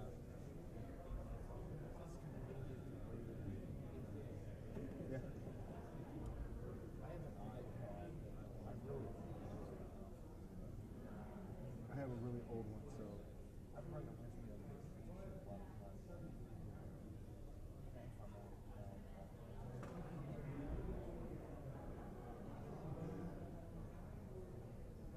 Oh, at school?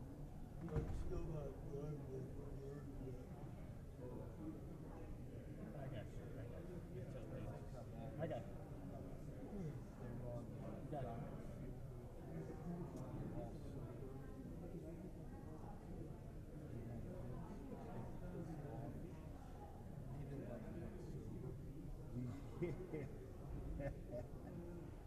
Those guys hate each other.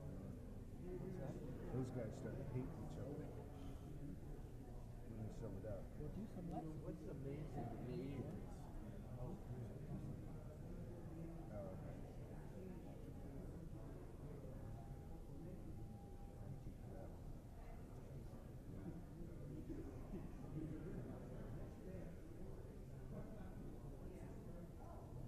I didn't do it, Sky. Yeah, I didn't do it.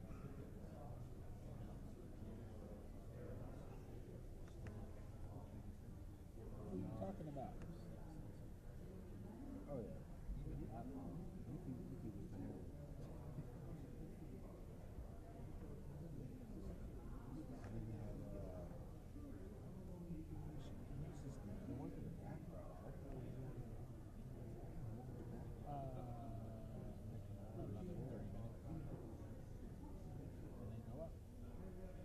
Called her the old man. She smacked me the other day so hard. Nick Dallas was getting a hip replacement. He had to get that hip replacement. He had to get all that surgery done because his back was rotting out.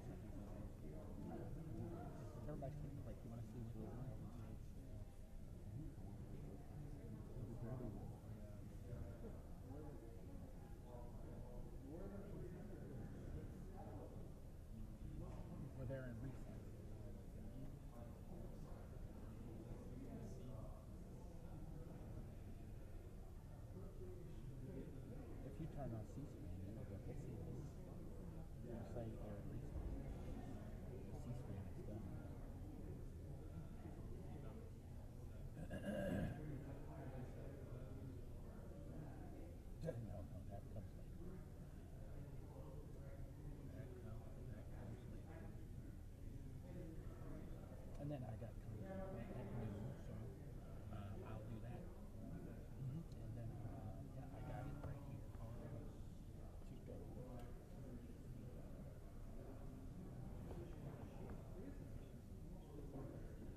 Look at that business. And we got emails now. Team Ash at OpportunityZonesAmerica.com. All the emails are through, so everything comes from the official account. And I created the signature block, put the logo in it, and change it. He's executive vice president, and he runs my St. Louis Summit. You never know, he might be clean. He might be clean, you never know.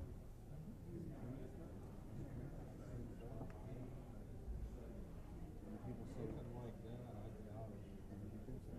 Looking like that? But not the ones that are.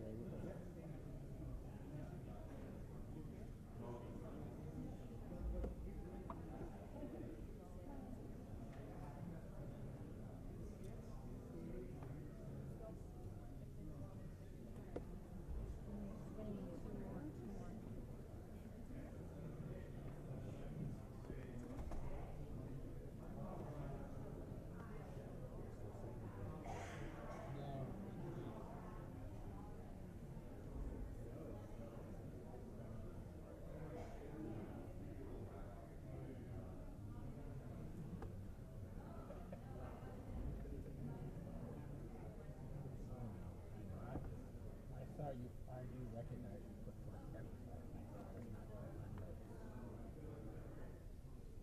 Definitely put forth effort.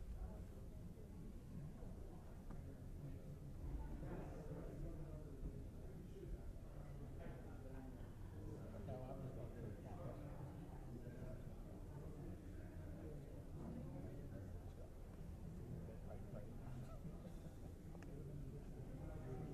I've learned.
Committee will come to order.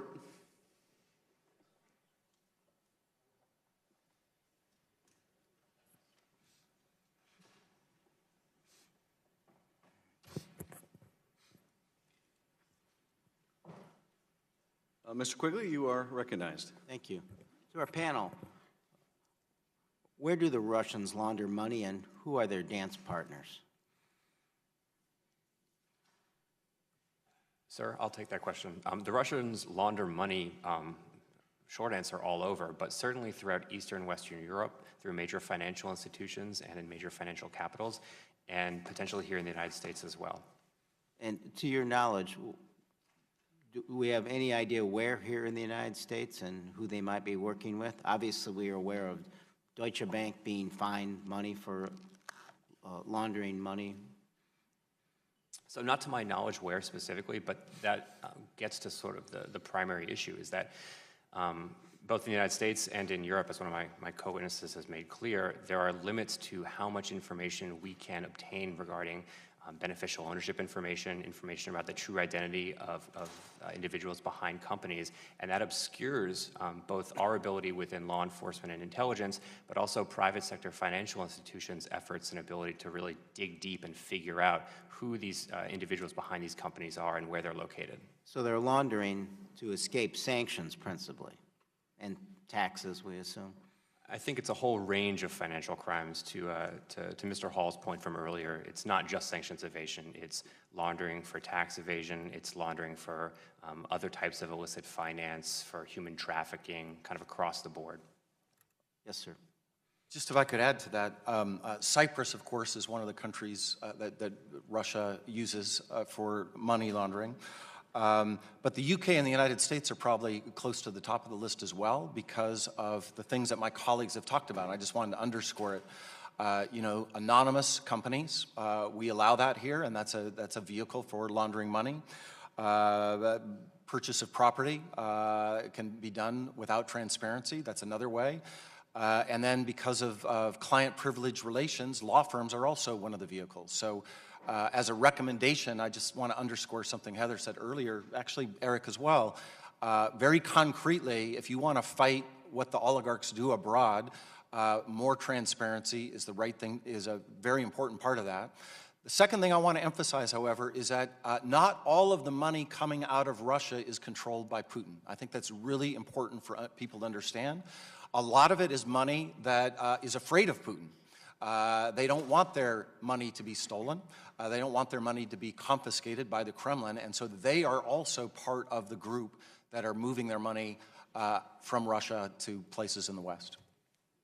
Thank you. My time is more than expired. Thank you, Dr. Wenstrup.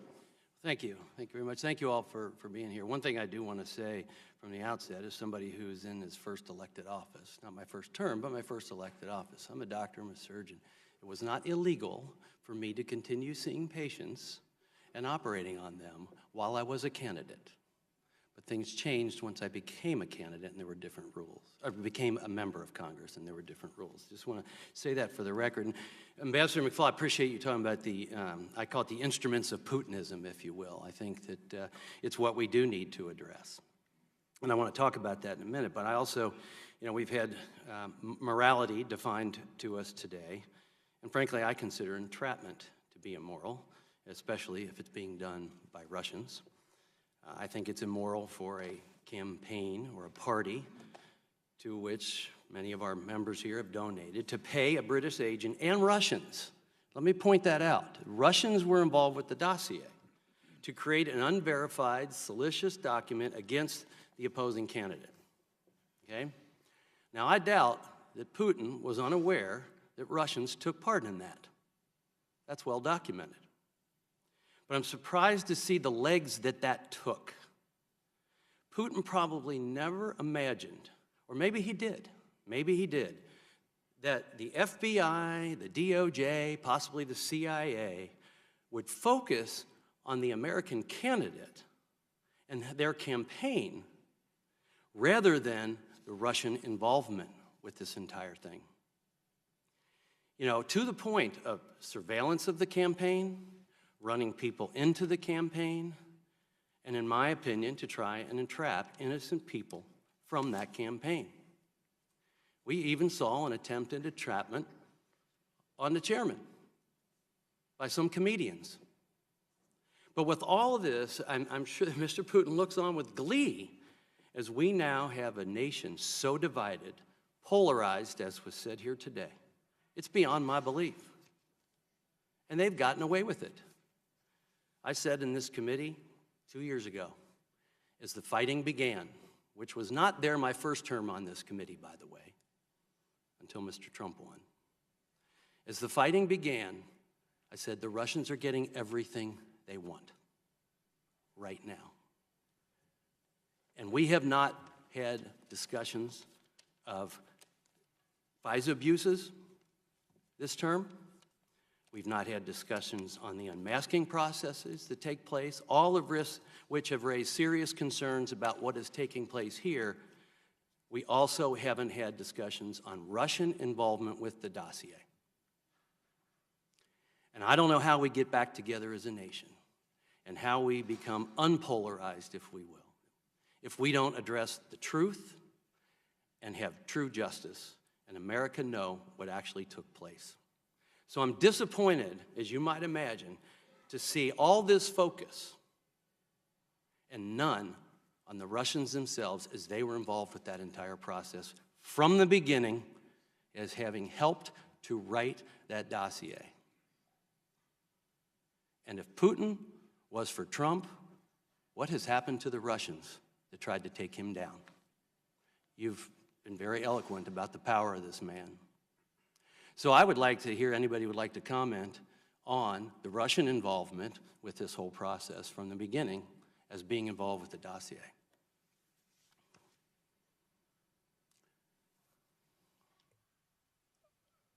I mean, I could try to speak to that. You're referring to the Steele dossier. I am not aware of, and again, I've been out of service for a number of years now, but I'm not aware of direct Russian involvement in the dossier. I don't rule it out. I'm simply not aware of it. Well, that's how it's been reported, but we haven't seen anything coming from within ourselves to say yes or no. We're investigating it. Yet that's what's been reported. And let me tell you, we've gone down a lot of paths because of things that were reported that weren't necessarily true. But shouldn't we be trying to look into that? Let me just have your opinion. Does that not, if that's true, doesn't it disturb you? I think it's absolutely important. Mr. McFaul, you're shaking your head yes, so I'd love to hear from you. Absolutely, sir. I have a lot of questions about what the Russians did in 2016 that haven't been answered. That's why I want to read Mr. Mueller's report. I used to work with him. He's a thorough guy. I look forward to reading that. I think we have to know what happened. We have to do the diagnostics properly. And just let me say two things, because you asked for my opinion, so that's why I woke up, okay? I'm not an expert on what happened, but two things I feel really strongly about. National security is not a partisan issue. I worked for the National Security Council. I didn't work for the Democratic Security Council. And I took an oath of office to the United States of America when I became the U.S. ambassador. And when we don't, there are other issues that are done in partisan ways, right? Tax policy benefits some and others, and we can debate about that. You all debate about that. But when it comes to national security, if the Russians attack us, they're not going to just attack the Republicans and leave the Democrats to the side. They're not going to do that. And I hope, I'm sorry to get emotional, but I want us to get back to the national security threats that threaten all of us together. Thank you. I appreciate that. When I joined the military under a president I didn't vote for, because I put that first. That was my commander-in-chief. I took an oath to defend the United States of America. I couldn't agree with you more, Mr. Ambassador. Thank you. Mr. Swalwell. Thank you, Chairman. And Chairman, I support you holding this hearing and the work you've done to address the threats from the outside as well as from the inside. And first, I just want to ask, yes or no, is it the judgment of each witness that Russia intends to attack and interfere in our democracy again this upcoming 2020 election? Ms. Conley. They will not stop. They will continue. Ambassador McFaul. I don't know. I know they have the capacity to do everything they did in 2016, And we as a country, on multiple planes, and I'm happy to walk through all of them if we have time, have done next to nothing to protect ourselves. That doesn't mean that they'll use that capacity. I think it'll depend on the situation in 2020. But will they look at the United States? Will Putin look at the United States as his principal enemy in the world and do things that, to reduce our capacity to do things in the world? The answer to that is yes. Thank you. Mr. Hall. Yes, I believe they will. And Mr. Lorber. I don't know, but if past is prologue, as evidenced in the 2016 and the 2018 elections, I have serious concerns that they will try. Thank you. Ms. Conley, what is the objective of sanctions against Russia? The objective is to change Russia's behavior and its violations of international law, whether that's the illegal annexation of Crimea, the seizure of territory in eastern Ukraine. It's to punish them for the use of chemical weapons on NATO territory. It is to change behavior. Unfortunately, we've not seen a change of behavior. If anything, we've seen a doubling down of aggressive behavior. Ambassador McFaul, have the various sanctions affected the Russia economy over the years? Yes. There are different estimates. I go through different estimates in my written testimony. One estimate is 1.5% of GDP was lost in 2014. Another one by the World Bank puts it more at 2.5%. Bloomberg Economics put it at 6% since 2014. And that's on the aggregate, Congressman. Remember, on the individuals, they also have an effect. Putin himself has said on the record that it violates the human rights of some of those individuals. These are his close personal friends, so they definitely are having an impact. And I want to add two things, if I may, to what Heather already said. The goal for us, of course, is to change Putin's behavior. That is what sanctions are put in place for. But there's another thing I think that's important. Sometimes you just have to do the right thing, even if you know you're not going to change that behavior. So think of the counterfactual. Russia annexes territory in Crimea, and we do nothing. That will then create, I think, permissive conditions for him to do more. So remember that even if you're not seeing change in behavior. Also remember, Putin very rationally wants to lift sanctions. If I were the president of Russia, I would want to lift sanctions on my close friends and to reduce that, that burden on the Russian economy. There's nothing spectacular about that. Are they worthy of having sanctions lifted? Am I worried? Are they worthy? Oh, no, no. But what I wanted to say is rather than changing his behavior, he's waiting for governments to change. That's a very different strategy, right? In Europe and here in the United States, that's what he's been waiting for. And in my opinion, that would be a cataclysmic mistake to lift sanctions just in the name of getting along with Putin. You can't do that until he's changed his behavior. I've long thought, or I first thought after the interference campaign, that the reason that the Russians sought to help Donald Trump, as our intelligence committee assessed, was that transactionally they wanted to get a benefit. They wanted to see the reduction of NATO's influence, a candidate who talked about doing that. They wanted a candidate who would reduce sanctions. They wanted a candidate who would look the other way on what they've done in Crimea. But the more I've learned through many of you and others on Russia's intentions is that what they really sought to do was to tear down the idea of America, this idea that no matter who you are, where you're from, what your parents did, who you love, that if you work hard enough, you can be anything. And if that's true in our young country, it could be true anywhere, including in Russia. And the best way to keep Russians from asking for that fair shot, that democracy, free markets, free ideas, a freedom to dream, is to destroy it at its origin, and that was the bigger goal that they had. Would you agree with that, Ambassador? I think both can be true. So most certainly the second piece, and that is part of their focus, and that's been the focus of Putin well before the 2016 election. He's just using new means to get at that, at what you described. The second is also true. You don't need to believe me. Vladimir Putin said it at the Helsinki summit, at the press conference. He said, I wanted Trump to win. And by the way, that's very rational if you're Putin because of what candidate Trump said. Now, I want to give the Trump administration credit that all those things that they thought they were going to get, they didn't get. But the second category, I think they feel pretty good that they're receiving returns on their investment in the second category you described. And I only point that out because we've now learned about Russian investments in the NRA, and when you step back and think about it, they don't have gun rights in Russia, so it's not like they're advancing some principle they believe in at home, but it's to really stoke a culture war, again, tearing down the idea of America. And I'll yield back. Mr. Stewart. Thank you, Mr. Chairman, and to the witnesses, thank you all. I'm familiar with not all of you, but several of you I am in your long years of service, and I thank you for that service and for being here today.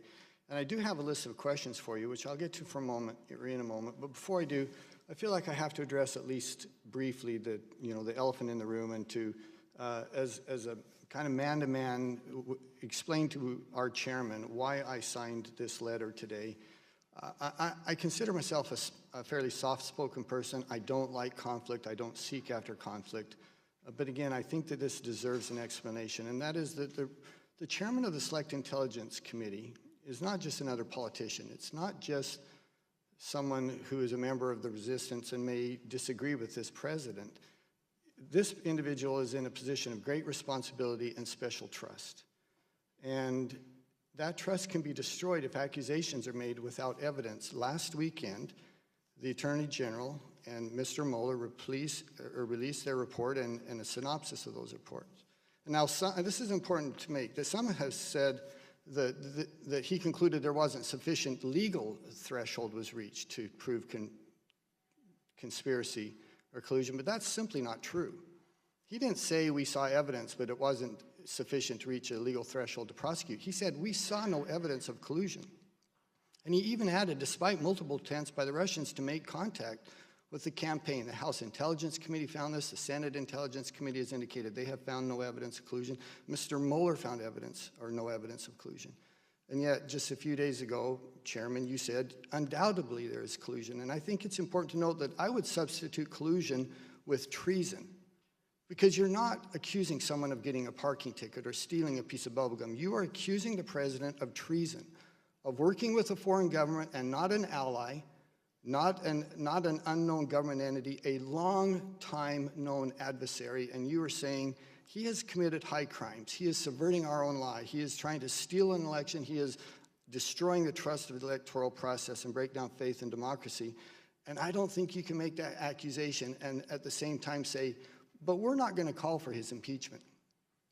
I don't think you can have it both ways. If you truly believe that, I don't know how you could not rise today and say, and he should be impeached, and I will lead efforts to impeach him. Because you can't say that he has committed treason and say, but we're okay with that.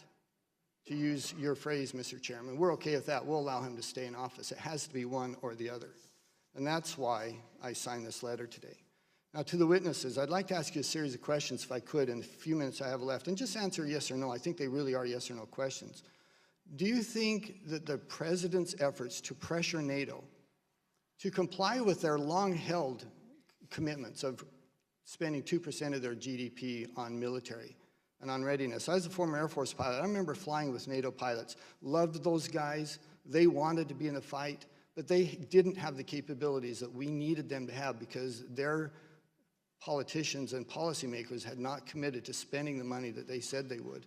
Do you think that pressuring NATO to fulfill that commitment is an important tool to countering Russia's influence in Europe? Ms. Connolly?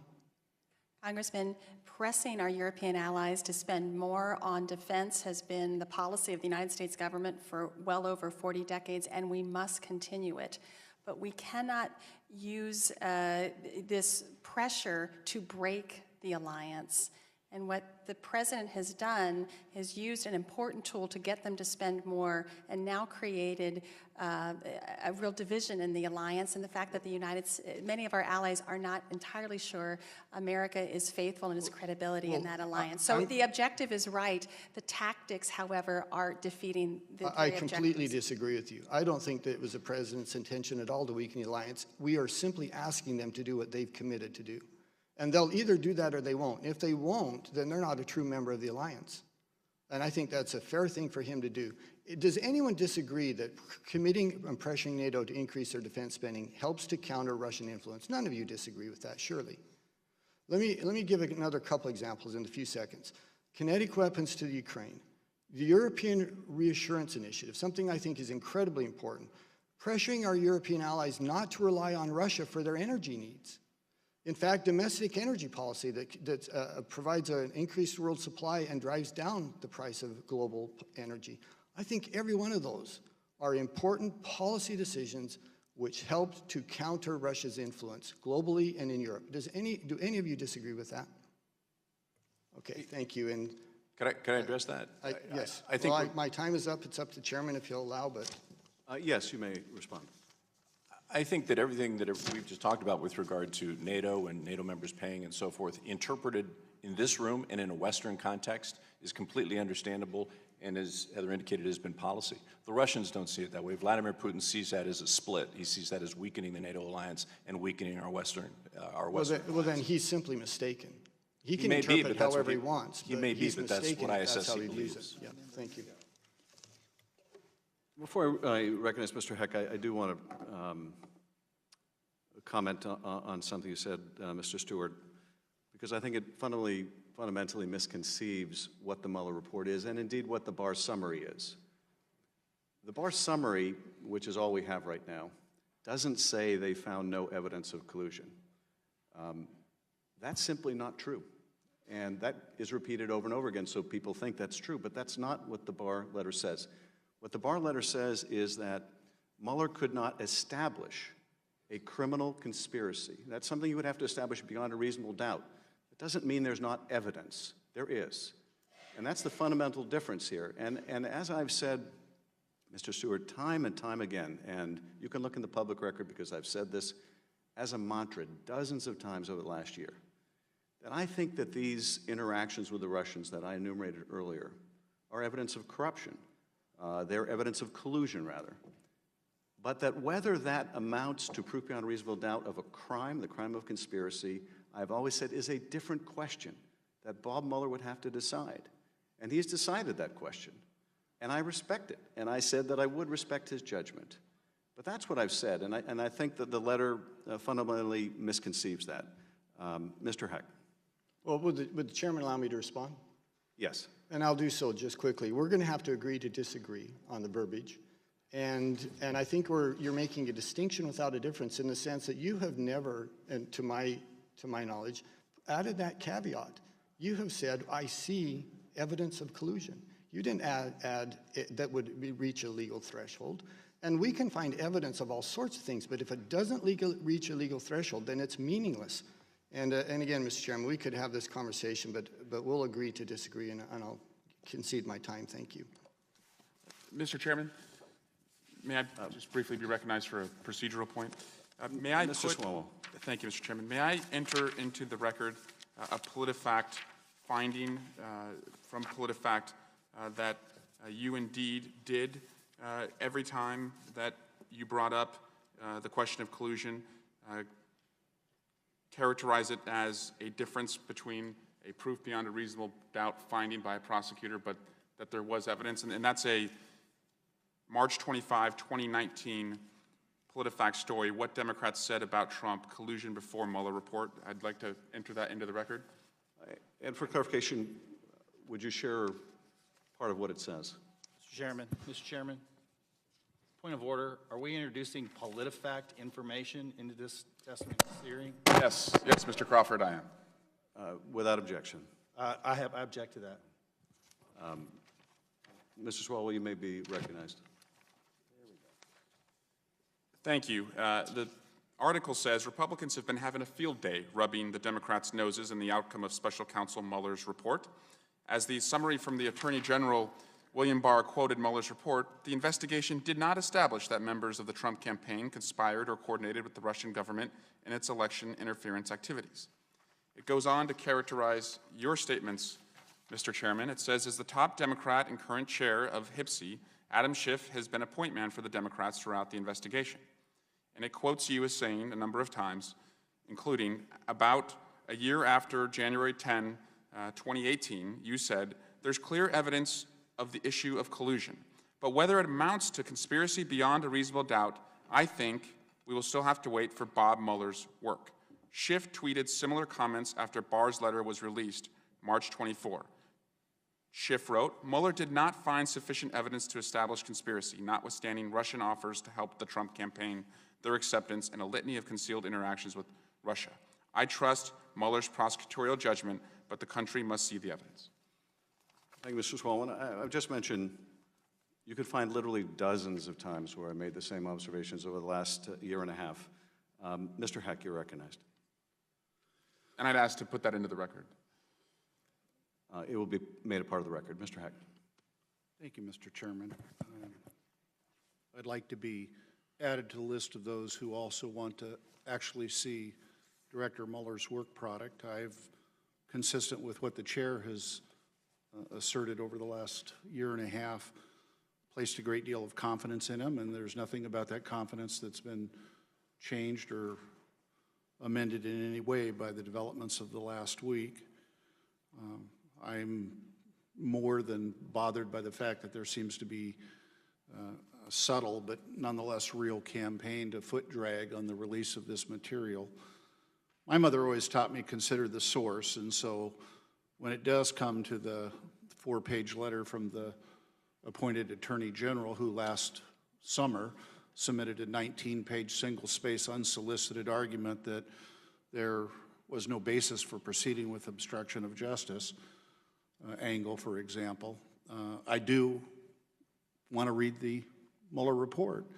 And I want to consider as well that which we seem to forget, because this is a evolving set of periodic amnesia, it seems to me. The original assertion for quite some time by the administration was there's no interference whatsoever in the election. None. And then when the weight of the unanimous opinion of the intelligence community came to full effect, then it was, well, yeah, there may have been interference, but they didn't really favor either candidate. And then that fell by the wayside. And then it was no collusion. And of course, we are where we are on the definition of these terms. Earlier today, there were repeated references to McCarthy hearings and Joseph McCarthy. I don't know, maybe it's because I sit next to my good friend from Vermont that I'm reminded of the other Joseph Welch, who famously said, "At long last have you left no sense of decency." Asked and answered. Ms. Conley, so grateful to you for your reference earlier about the importance of Congress continuing to emphasize that Nord Stream 2 is not in Europe's best long-term interest. Thank you for getting that characterization on the record. I would appreciate it, however, if you were comfortable associating some qualitative measure of that. We have a lot of risk that we have to assess that confront our NATO allies and confront us directly or indirectly. How serious of a threat to Europe's long-term interest and ours is the completion of Nord Stream 2, in your opinion? Congressman, it's quite serious, but I would add it's also equally as serious as a pipeline called Turkstream that is, will increase dependency of Southern Europe on Russian gas. We have to see this in the totality.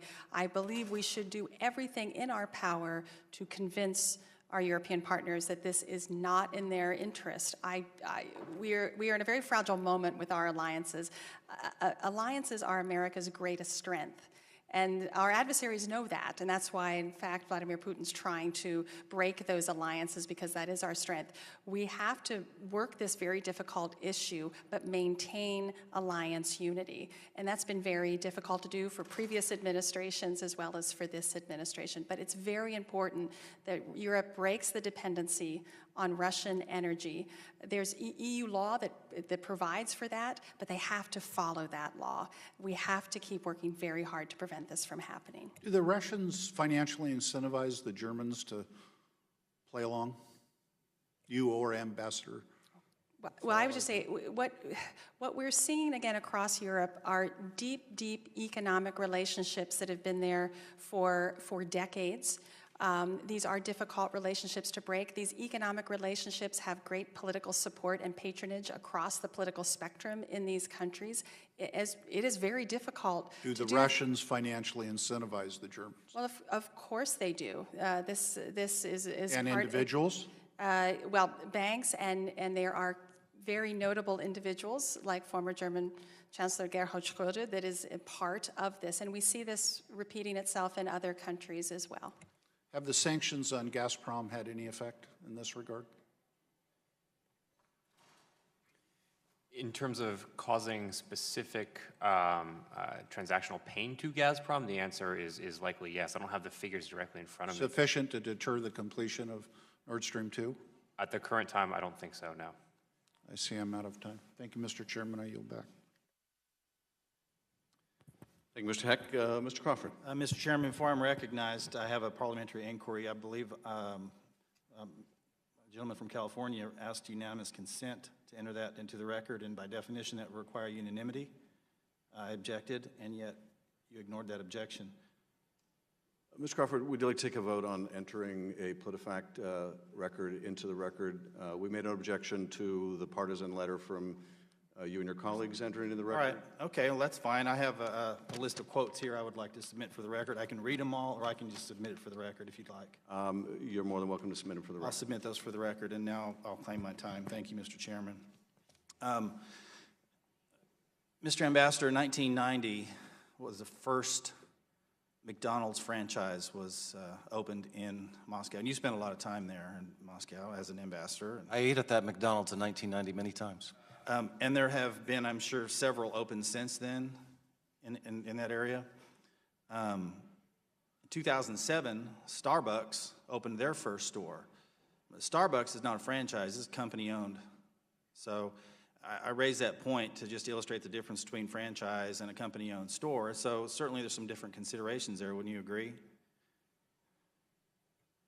I'm not an expert on these companies, but that's true, and I would remind you that the McDonald's that opened in 1990, if my memory serves me right, I want to be careful, that I think it was a Canadian enterprise, not an American one. Okay. Have there been any American franchises opened up other brands since that 1990 timeframe that you're aware of?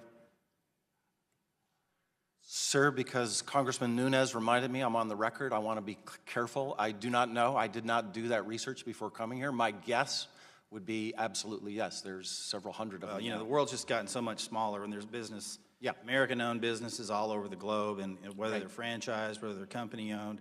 So in 2007, Starbucks goes into Moscow, and I'm sure there's been several Starbucks locations since then.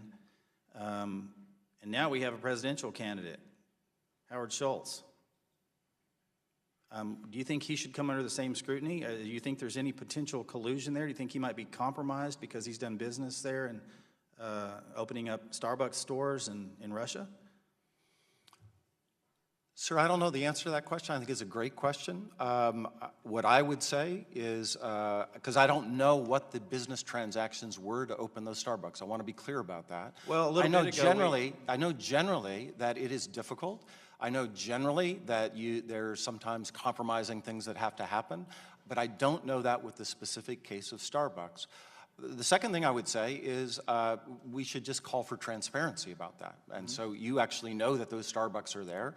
And I think for all presidential candidates, we should know of all their business relations abroad. I think that's in the America's national interest. Okay. So, I hope that comes to light. I certainly wouldn't want to see a presidential candidate that's not thoroughly vetted with regard to international business, given the context of what we've seen over the last couple of years. Right? I couldn't agree more. And one of the ways to know that is to have people publish their taxes. That's how we know that. We're not going to settle that in this committee. I understand, but that's a really great way to have transparency about what you do financially abroad. Okay, and something else you mentioned in your opening comments, you mentioned that the Russians influenced the 2016 election. That's an assessment I'm not sure you can make. I'm sure they attempted to influence, but that is entirely subjective, the degree to which they were influencing American voters. Isn't that fair to say? Here's the way I would characterize it, and there's been many great academic studies. I cite many of them in the footnotes in my written testimony about this.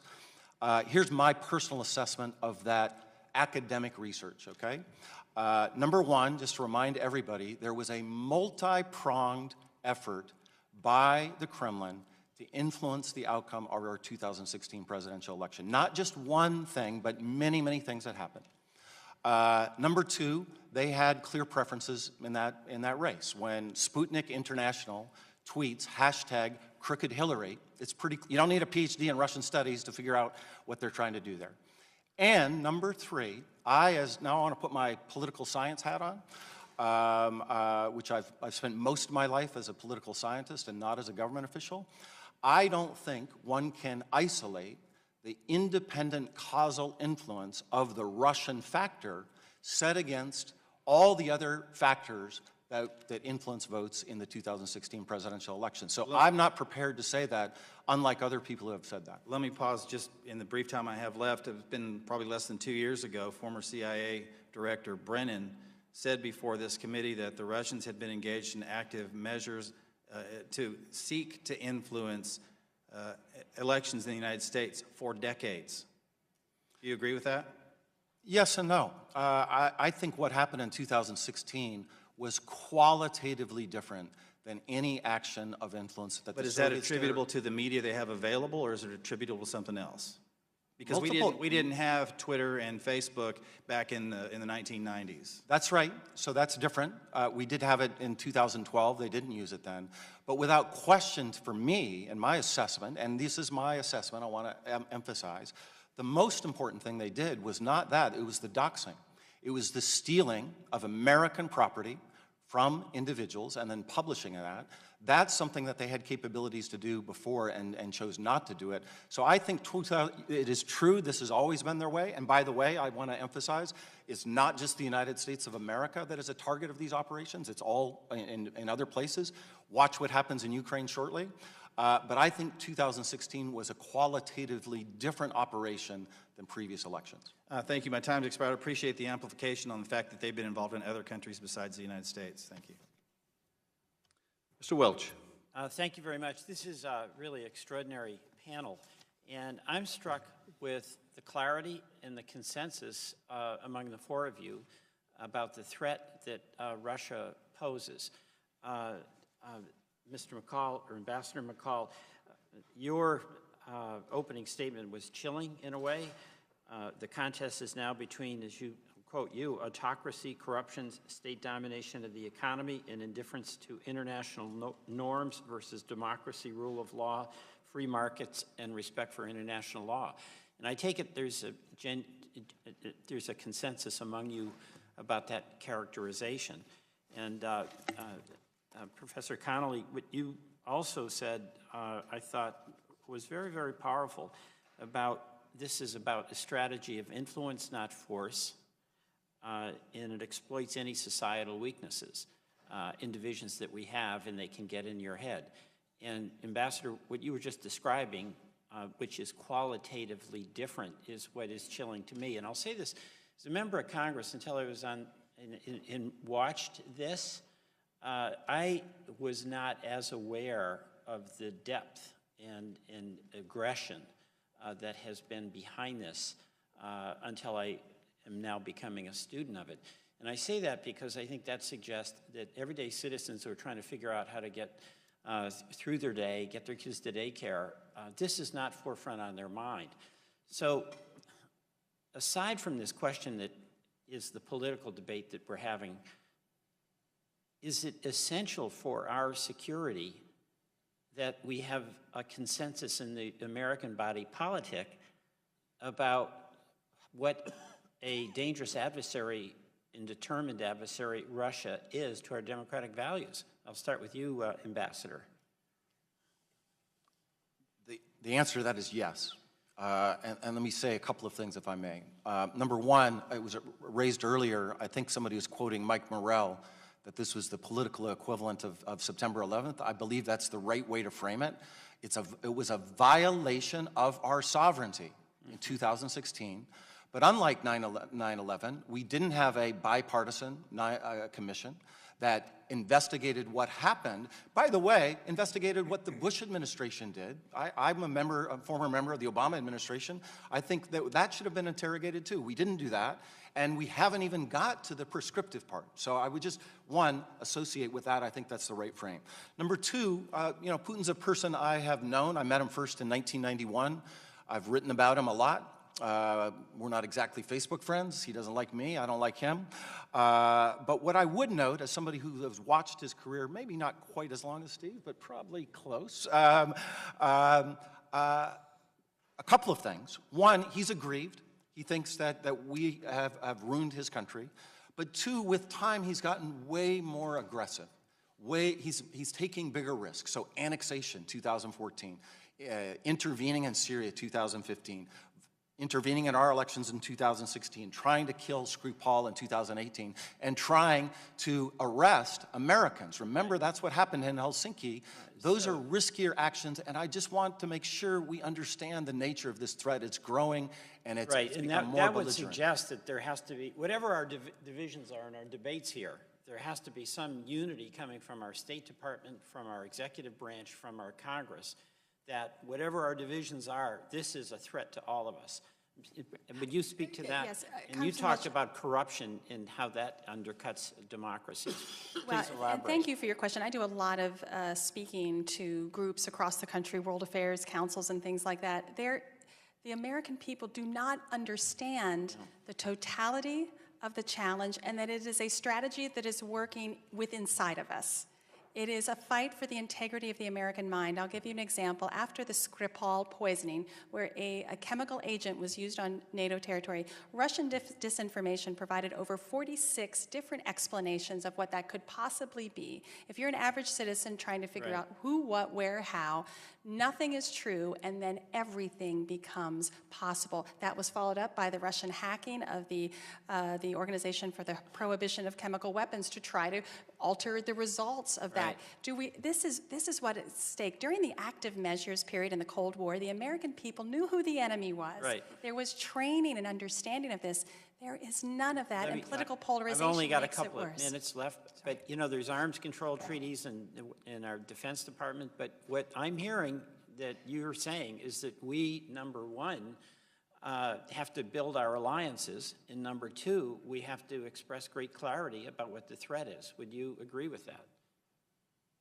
Well, I want to thank you. Go ahead. I'm running out of time, but go ahead. The only thing that's a great line of questioning. Vladimir Putin is neither a Republican nor a Democrat. He does not care. All he cares about is that we become divided and split, and he will continue to work in unprecedented fashions, to allude to an earlier question. Right. I agree with Mike. What happened in 2016 and what I think we can expect to happen in the future in terms of their active measures, their hybrid warfare, is indeed unprecedented. And there's going to be more 9/11s from Russia, in short, and we got to figure out a way to deal with that. Well, thank you. And before I yield back, I just want to say, Mr. Chairman, I'd be interested in us taking up some of the suggestions that Mr. Lorber made about the illegal moving of money. I yield back. Thank you very much. Thank you, Mr. Welch. Mr. Hurd. Thank you, Mr. Chairman. I want to thank our witnesses, not just for being here today, but for your long careers of commitment to this country. Ambassador McFaul, our Foreign Service oftentimes gets dragged into the mud, and they're doing incredible things in hard places, and most people don't understand what it's like to be targeted by the Russians the way you do. So thank you for that, Mr. Hall. Our colleagues that have to deal in denied areas and work in tough places against an insurmountable foe. Most people can't understand that, nor will they ever understand that. You do, and thank you for bringing your attention to this. And Mr. Lorber and Ms. Conley, thank you for the unsexy work of getting into the details about some of these issues that help inform folks like us. And while I do have a question, I must associate myself with the gentleman from Texas and his letter. Prior to the 2016 election, I was calling for Ambassador Kislyak to be PNG'd from this country. Prior to the 2016 election, I was trying to say how this sustained covert influence operation by the Russians had to be addressed. Grizzly Steppe, what the intelligence community refers to the attempts by the Russian government to influence our election, is going to go down in history as the Russian intelligence greatest covert influence operation. Why? Because their goal, and Mr. Hall, you alluded to this, is to erode trust in our democratic institutions. It is to erode trust in the American people and the intelligence services, to erode trust between the intelligence services and the legislative branch. Its goal is to erode trust between the legislative branch and the executive branch. And I've sat here for 22 months and having many of my colleagues question our side of the aisle's commitment and understanding that the Russians is a threat. It's clear, Republicans and Democrats on this committee agree the Russians attempted to influence our election. They tried to do it in 18, they're gonna try to do it in 20, they're doing it in Moldova, they've done it in Armenia, they're gonna continue to do that. And so when we question that, when we imply that there is not an agreement on that particular issue, we are falling into the trap of eroding trust in our institutions. And we have to change our behavior. We have to get at this threat because they are continuing to do it, and they're very good, and we're not prepared for that. And Mr. Hall, my question for you: who is responsible for counter covert influence? And who should be responsible for that in the U.S. government? I think given how the Russians have evolved in terms of their capabilities, their hybrid warfare, their influence operations, all of those different disciplines, I believe that it actually now in the United States needs to be an all-of-government approach if such a thing is possible. Obviously, we need to have certain folks taking the leads. The intelligence community has to inform what's going on. There's a military component to it because I think we need to protect critical infrastructure. But it touches, the way that the Russians are doing it now, it touches so many different parts of our government and indeed our society that it's got to be a widespread thing. So unfortunately, I don't know that I can name one person, one agency, one organization to do it. It's too broad now. Thank you. Ambassador McFaul. All of that said, I also want to make sure, in my view, we understand that the answer to your question is not just an intel question, it's a policy question. For sure. The President of the United States needs to stand next to Vladimir Putin and say, we know what you did in 2016, and if you do it again, these are going to be the consequences. And until the President of the United States doesn't do that, it's not good enough for the rest of the Trump administration to try to do that. I know a lot of those people. I think they've got a pretty good policy towards Russia. I actually do. And in some of the things, they were better than us in terms of our policy in the Obama administration. But when the President of the United States, standing right next to him in Helsinki, sides with Putin and not your former colleagues, that does the very damage that you just described about trust in our Mr. institutions. McFaul, I've made my opinions on this topic very clear. But what I will end with, before I yield back, Mr. Chairman, I left a job as an undercover officer in the CIA because I was disgusted with the things I had to do and the lack of knowledge that congressional leaders had, and when I had to brief them when I was overseas. I felt that there were people in Congress at that time that were going against the opposite of what my friends and my colleagues were doing, not just in the CIA, but in the military, in our foreign service. And I was disgusted with that, and I said, I gotta try to do something about it. And it's great to be able to help the intelligence community in a different way by serving on this committee.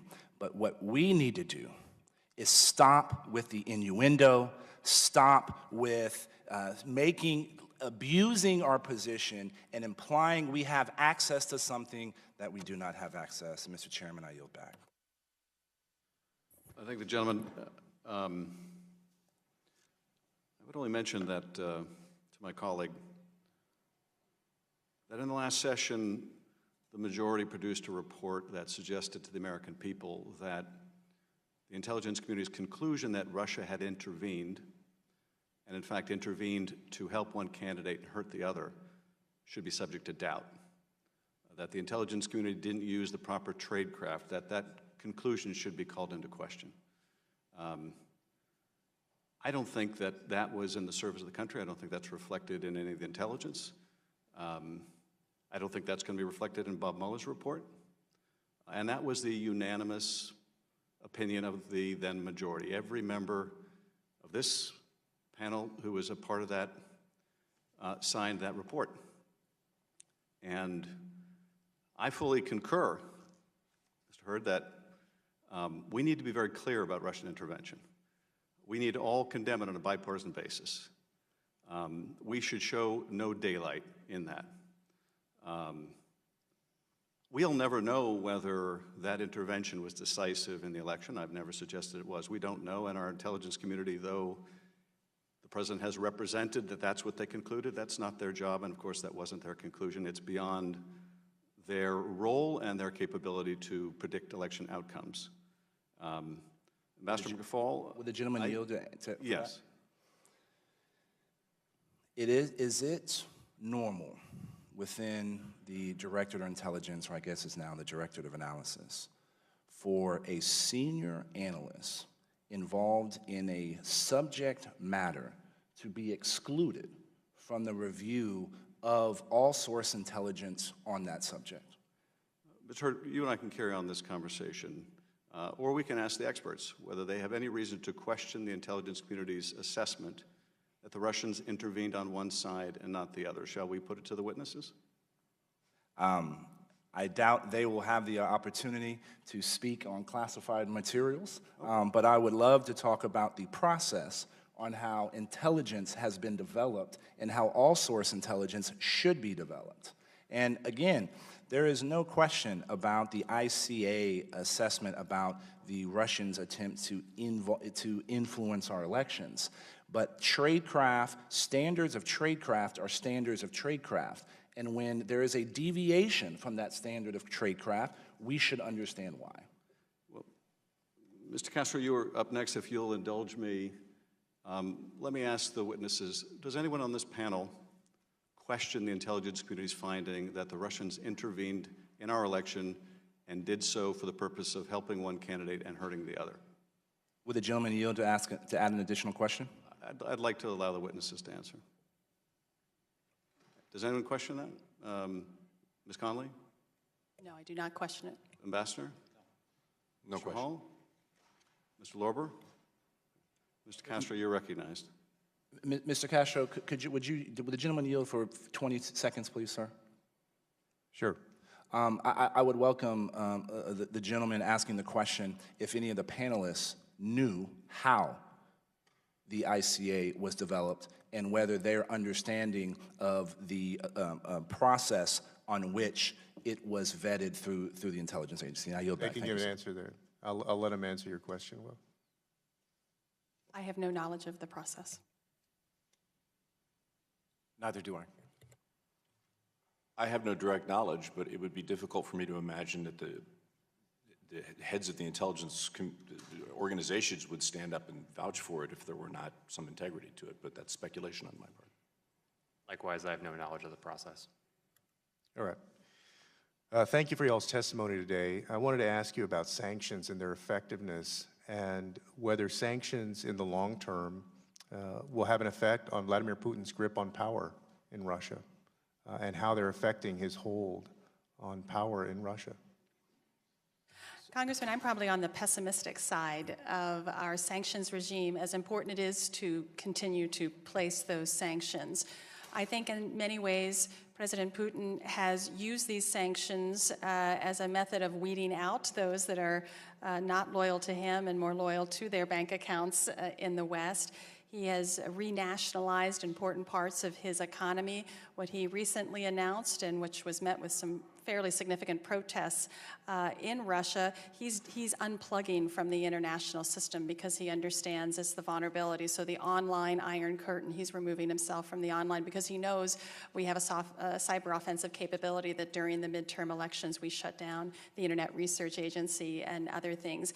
They are trying to develop now, we're seeing this across the board, the exhaustion of sanctions, that they're creating a separate financial system so that if, the most extreme option, if we were to eliminate them from the international financial transaction system, the SWIFT system, that they would have additional resources to be able to withstand that. So there is a system to prevent the sanctions from impacting them completely, and I think this is where What we are suggesting in our report, what Eric has been suggesting, is we now need a new set of tools to actually prevent Russian money laundering and illicit financing from being housed and sheltered in our systems.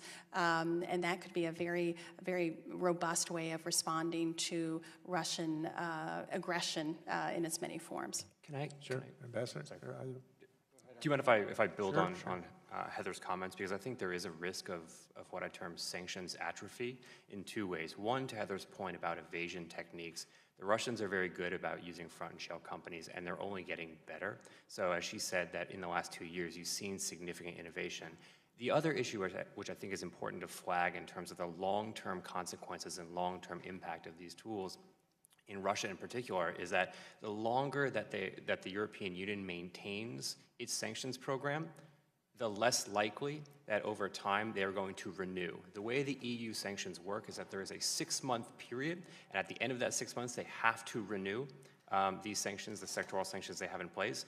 As time goes on, and as the sanctions don't seem to be having a significant impact and change in Russian behavior, you're hearing increasing calls from particular EU member states to not renew. And because it's a unanimous decision that's required in the EU, if there is the opportunity to peel off 1 or 2 significant European countries, you could see a significant fracturing of the transatlantic unity on the sanctions regime. Thank you. Ambassador.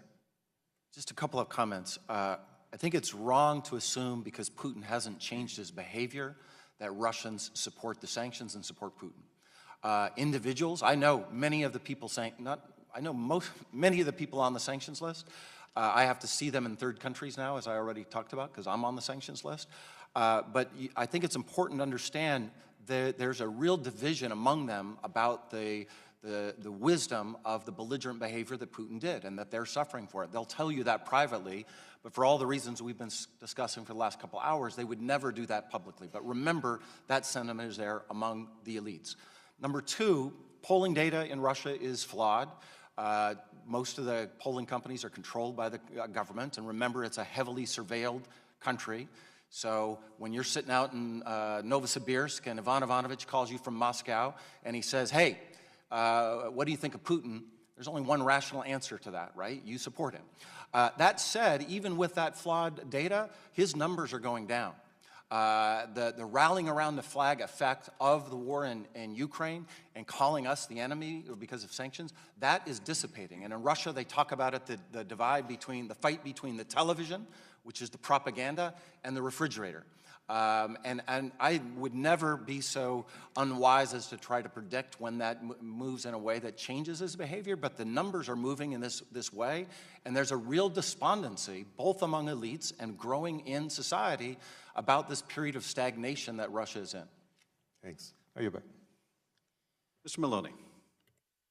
Thank you, Mr. Chairman, and thank you for your dignity and strength in the face of some truly ridiculous remarks that were made this morning. And I think it's ironic that our colleagues on the other side bristled at the notion that they didn't care as much about Russian influence in our elections, or malign influence generally, and yet not a single one of them remains to join the conversation with some of the leading experts in the world. I think that speaks volumes. And I also think that if their position is that the improper, unethical, and unpatriotic conduct of the president wasn't criminal, and that therefore is some cause for celebration, well, I just have a very different view of it, and I, for one, appreciate very much the temerity you've shown to ask some questions about that in your role as the chairman of the House Intelligence Committee. Gentlemen, and Ms. Connolly, thank you so much for your appearance here today. We really do value your expertise. We depend on it. Thank you for your service. My question is to Ambassador McFaul, but anyone should feel free to answer it. You spoke earlier about the prescriptive measures that we should be taking. What would those look like? If you were advising the president today and that president was going to follow that advice, what were the top 2 or 3 things you said we are not doing now that we should be doing? Thanks for the question. We'll have a big report with a group of Stanford colleagues coming out shortly, and I'll make sure everybody gets a copy of it. We briefly summarized it in a piece in the Washington Post, which I'll make sure everybody gets. It was published yesterday with one of your members, by the way, Ro Khanna, and my colleague Alex Stamos, who used to be the head of security at Facebook. Let me just go through a couple of the things. starting with the most important, cybersecurity infrastructure for our electoral infrastructure. We've done some measures, but not nearly enough in order to make sure that the votes that are cast are the ones that we are able to count. And even on the voting rolls, by the way, remember, Russia doesn't have to do, and I don't want to say Russia, Putin, because it's not all Russia. And by the way, not all Russians, let me just add a footnote to something I said earlier. I want to correct the record. I think it's very important to remember that not all Russians are corrupt. There are many Russians doing legitimate business with Americans, and we need to be careful to be precise when we're talking about that, because I was not precise earlier. But back to this, Putin doesn't need to steal 78,000 votes, right? All he needs is for a few thousand people to show up to vote and their name's not on the roll, and then there's camera crews and there's what's going on. That will undermine the integrity of the election, and we have done very little on that. Number two, basic cyber hygiene for people that work on campaigns. I don't want to put people on the spot, but there are very, very simple things one can do. Dual authentication is the most basic, that are not required by law or even norms. That's an easy thing that we should do. Number three, de-amplifying what happens on the social media platforms of these campaigns. Now, notice I didn't say ban them. I think that's a much more difficult thing. But I interact with all those companies in the Silicon Valley, and I think there are ways that they can de-amplify when they expose those things. But then the number 3 or 4 that I'm on, one of the things they would say if they were here is we didn't know about the activity on our platforms because there was not enough coordination between the intelligence community and the private sector. And I think setting up that coordination, maybe with third parties involved to make sure there's no conflict of interest, that would be another thing to do. Another really big debate we have to have is what is the norms of allowing foreign governments to participate in our electoral procedures. You know, I said earlier, Sputnik International, completely controlled by the Kremlin, tweets out #CrookedHillary. That's obviously trying to influence a campaign. What do we do to prevent that kind of activity? I could go on, but I'll those are very helpful. But I guess I'd invite you, and the others should feel free to join in terms of more significant responses by the U.S. government. I mean, those are prophylactic measures that make a lot of sense to me. But should we have a red line on cyber attacks in this country? Should we make it very clear that if a bomb went off at the DNC and the Russians did it, they would expect a response, and if they engage in this kind of activity, that they should expect a response? And what could that look like if we were truly committed to bloodying their nose so they didn't do it again? So my brief answer, I'll let my colleagues jump in. The answer to that is yes, that's deterrence. There may have been more of that in 2016 than we know on the record, by the way, because the Obama administration was very focused on Election Day. What would the contours be? I want to be careful about commenting on the record about that. In many ways, it's important to have that conversation off the record with the Russians. But you can't have it if you're not acknowledging that the Russians did it in the first place. And I think the first step would be for the President of the United States to acknowledge on the record what happened and say that there'll be grave consequences and then talk about those consequences privately. One other thing I want to say, just because I have the microphone, I also want more transparency about interactions with Russians and other governments. And we've been focused on Russia rightly, but I want to remind you that there are other actors out there that have an interest in destabilizing and delegitimating our elections. I don't want to ban interaction between Americans and foreigners, including Russians, but I think during campaigns we should require, either through norms or maybe even legislation, transparency about those interactions. Congressman, if I just make 3 brief, what we've heard repeatedly, the United States government has to restructure fundamentally for this challenge. We are set up to fight terrorism. We are not set up to fight malign influence, which is perfected by Russian statecraft today. It'll be Beijing statecraft. I mean, this is not going to go away. This is our vulnerability. So there has to be a fundamental restructuring, which includes intelligence, but it also includes the seam between domestic and foreign. That's where this falls into, and that's where we have important laws to prevent and make sure there's a separation, but that's where they're working. We have to inform the American people. Again, to Congressman Welch's point, we have to talk about this. So Americans are literate and armed with what's going on, so they can read their news feeds in an educated way. They can understand what's going on. And third, and this is what's been missing for quite some time, we have to have an offensive strategy. Once we return our confidence in our democracy and our market economy to, as what Ronald Reagan said, we have to return to the city on the hill. We want for the Russian people what we want for the Ukrainian people, which is freedom for them to choose their leaders and their way of life, however they wish. We haven't been on offense for a long time. That is what won the Cold War in many ways. We helped solidarity movements. We kept faith with civil society. We told them we stand for something better. That's what's been missing in our strategy. My time has expired. If the chairman would allow Mr. Hall to respond, it'd be... Mr. Hall? Just two brief things. First of all, I agree with everything that Mike and Heather said.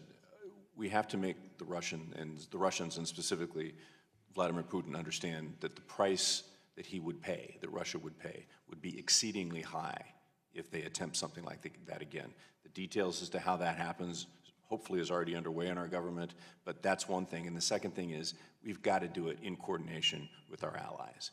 That amplifies it so much more. It's pretty much that simple. The devil's in the details, but that's what I would recommend. Thanks. I would say that we need to work to deputize the private sector. And by that I mean there's a lot of focus today on what the intelligence community can do and what law enforcement can do, and those capabilities are tremendous. But one of the greatest force multipliers we have are individuals in financial institutions throughout the world who are looking for this type of illicit activity every day. I mean, hundreds of thousands of people. To the extent that you can provide them with the tools, whether it be legal authorities or obligations to pull information that shows or helps better illustrate where the Russians are hiding assets, how they're attacking our democracy, how they're moving funds, that's incredibly important and will pay significant dividends above and beyond what we already have. Thank you. Ms. Demings. Thank you so much, Mr. Chairman, and thank you to all of our witnesses for being with us today. You know, as a former law enforcement officer and now a member of Congress, I think often about a quote that says, "The only thing necessary for the triumph of evil is that good men do nothing." At the beginning of this hearing, the chairman outlined a list of behaviors that I believe any reasonable person would find inappropriate, especially as it pertains to our national security. That is a #1 concern for me.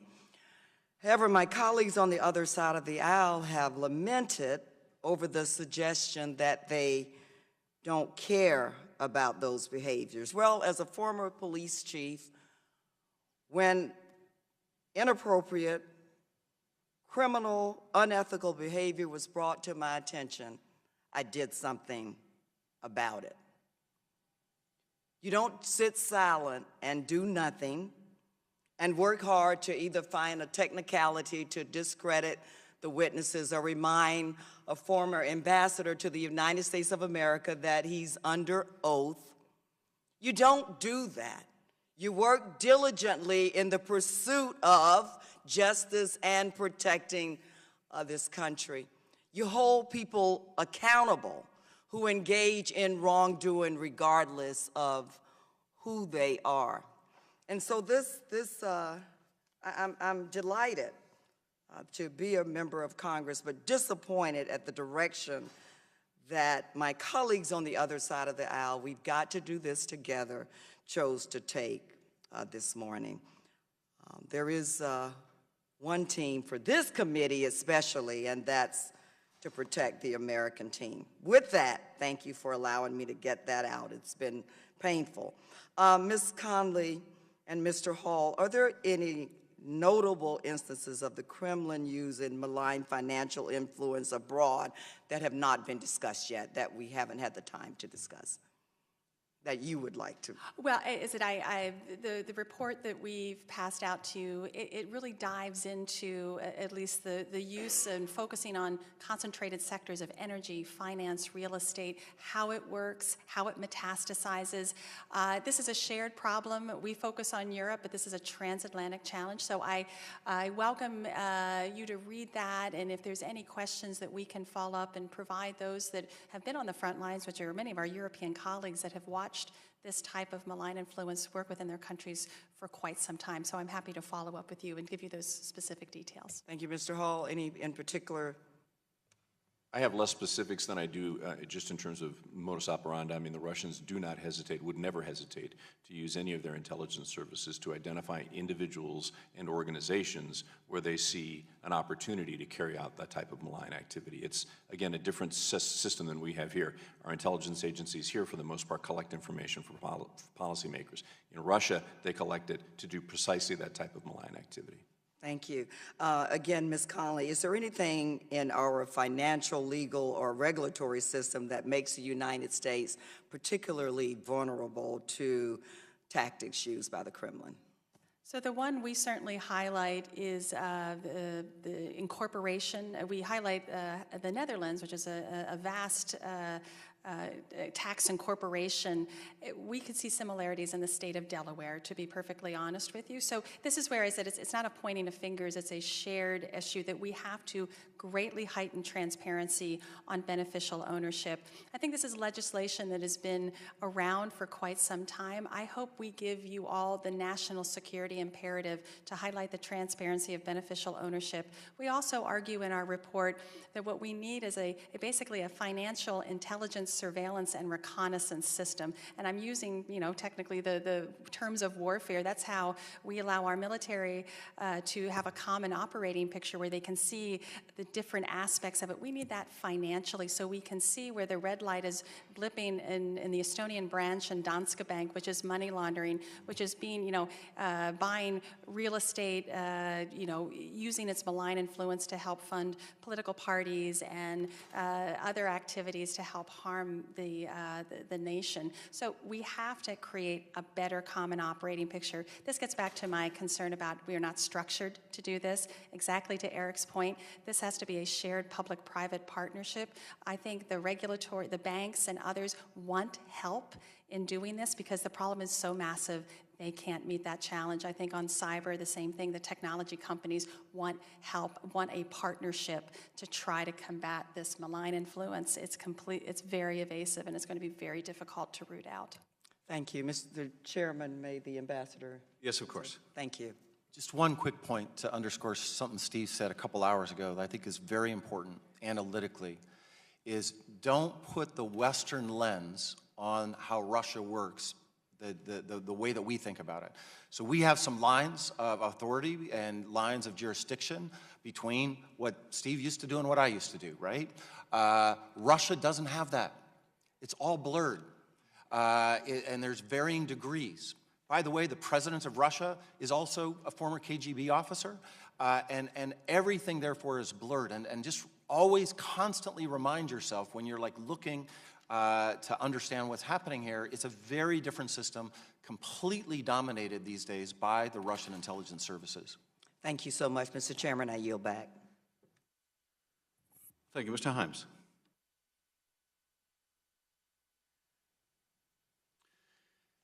Thank you, Mr. Chairman. I'll associate myself with the comments of Mr. Maloney, and I'm actually glad that Mr. Turner brought Senator McCarthy into the conversation. History will clarify what has happened, and some of the smaller details will be elided, but if my Republican colleagues are betting that the chairman, who is a good friend to all of us and a man of deep, deep integrity, will play the role of Joseph McCarthy in the historical interpretation, rather than a president who regularly calls the press the enemy of the people, who regularly attacks the Department of Justice, the FBI, the CIA, and discredits them when they don't provide information that is consistent with his personal interests, who says there are very fine people on both sides of a Nazi march in Charlottesville. If that's their bet, I will take the other side of that bet. Mr. Chairman, thank you for your your spirited response to outrageous behavior on the part of our colleagues on the other side of the aisle. With that, to the panel, thank you for being here. I want to just take a little bit of time to get a little bit more detail around the role that the Russian banks play in this. And I want to quickly just read a quote from a BuzzFeed document dump. It's a letter to Michael Cohen from Felix Sater. And I'm just going to read one line. This is in reference to Trump Tower, and it's not Trump Tower I'm concerned with here, but Mr. Sater writes, Kostik, who is Putin's top finance guy and CEO of the second largest bank in Russia, is on board and has indicated he would finance Trump Moscow. This is major for us, not only the financing aspect, but Kostin's position in Russia, extremely powerful and respected. A quote that sort of implies that there's a really rich and deep partnership between the Kremlin and this bank. I also was personally involved in the discussion of the lifting of sanctions on EN and Rusal, which involved Deripaska transferring 14% of his ownership in EN to VTB Bank. So there's just two facts that show what feels like a family relationship between the Kremlin, between banks and oligarchs. And so let me start with Mr. Conley. I think this is your area of expertise. Can you just talk a little bit about how that relationship, Kremlin-controlled banks, but also banks that are maybe not Kremlin-controlled, with respect to providing financing for projects, providing support to oligarchs, and maybe even doing the service of the Kremlin, as is implied in Mr. Sater's letter here? Thank you, Representative Himes. I'm actually not a Russia-specific financial expert, but my understanding is, as you laid out, that there's a very close connection in the way, for example, that Russian oligarchs are able to access financing from entities like Sberbank, from VTB, from VEB. But I'll defer to the other witnesses on the question of how specifically those causal mechanisms are working. Ambassador, do you have a view? Sure, I can talk about that. I know Mr. Kostin. I know VTB. That was part of my job as the U.S. ambassador, to help us understand those kind of activities. And I think it's important to understand that VTB is a completely controlled bank. I'm not even sure the word bank is the right word for it. That's part of, even the language I'm not sure we should be using.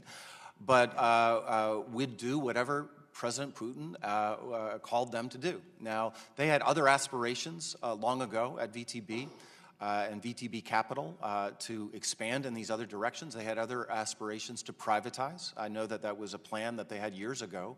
All those plans have been set aside, and so the thing you're quoting, that's very consistent. I don't know the specifics of that case, I want to be clear, but that it would be very consistent with the general way that I know that the Kremlin works with the three major banks. Ms. Conley, do you have a... So, Congressman, our research has looked at how Russian influence manifests itself in Europe. So our expertise looks at, in some ways, how that Russian financing goes through European institutions. So, for one example, before the 2014 European Parliament elections, we saw where Russian finance went through the First Czech Russian bank, which is now defunct, to provide funds to Marine Le Pen's campaign prior to that election. We're also watching how Europeans, actually, this is both for Unicredit, Italy's largest bank, also Austria's banks, they're actually growing in size within Russia. And again, we didn't think we'd anticipate that 5 years after the annexation of Crimea, but actually European state-owned champions, energy and banking, are actually growing in their size, and that creates a risk to them. So that's my knowledge, comes from how the European banking structure is amplifying a lot of the Russian financing. So I'm out of time, but very, very quick question. It sounds like one of the things we should do, and maybe other committees in this in the Congress should do, is investigate or at least propagate the idea that if you secure financing from a Russian entity, there may be strings attached. It could ultimately be used, and I'm looking at you, Mr. Hill, as a mechanism of compromise and therefore be a counterintelligence concern. Is that fair? Yeah, absolutely. I think your description of it being a family affair is good if you recognize the family as the Cosa Nostra. So it's like a mob relationship. It's not to say that all business contact with banks, I think, are false and are somehow suspect, but they could be compromised at any moment with that phone call from the Kremlin. Ambassador. Chairman, because I didn't mention Deripaska, you mentioned him. I would just say on that case, one I followed fairly closely, two things. One, when people say sanctions don't work, they most certainly worked with Mr. Deripaska. He lost billions of dollars, and allegedly, this is just in the reporting, spent hundreds of thousands of dollars to get off that sanctions list. So remember that. But number two, I think we need to understand how he did get off that sanctions list. You mentioned the restructuring that was done. This is very mysterious to me, why that was done, because it's always been my view, both as an academic and as a former policymaker, that sanctions are put in place to change the behavior of the target country that you're sanctioning. Putin has not changed his behavior, yet for some reason the sanctions were lifted on Mr. Deripaska's firms. I think we should know more about exactly how that happened. I agree. Thank you, Ambassador. I yield back. Ms. Spear. Thank you, Mr. Chairman. Let me just compliment you, first of all, for holding this hearing in the open so that the American people can begin to understand the threats that Russia has against our country. And let me also say that you showed extraordinary restraint with some of the viciousness that was exemplified by, regrettably, some of our colleagues on the other side of the aisle. I also note, as does my colleague, that no one is here from the Republican side of the aisle. That's very unusual. Normally, there's always a representative of the Republican side of the aisle at hearings. I think it suggests a bit of stuntmanship that went on earlier. Let me also point out that the Barr letter specifically says that the Mueller report outlines the Russia efforts to influence the election. Clearly stated. Now, we don't have the underpinnings of that yet, but we should all wait to see that. The report by the Republican majority at the time said, and I quote, "The intelligence community assessment judgments on Putin's strategic intentions did not employ proper analytical tradecraft." So on the one hand, they will accept the Mueller report, but their own report suggested that it was inadequate. Let me just ask Ms. Connolly, thank you so much for your work. I'm curious about the Raiffeisen Bank in Austria. You spend a whole chapter on Austria and the banks. Could you express to us the relationship of Russia to the Raiffeisen Bank?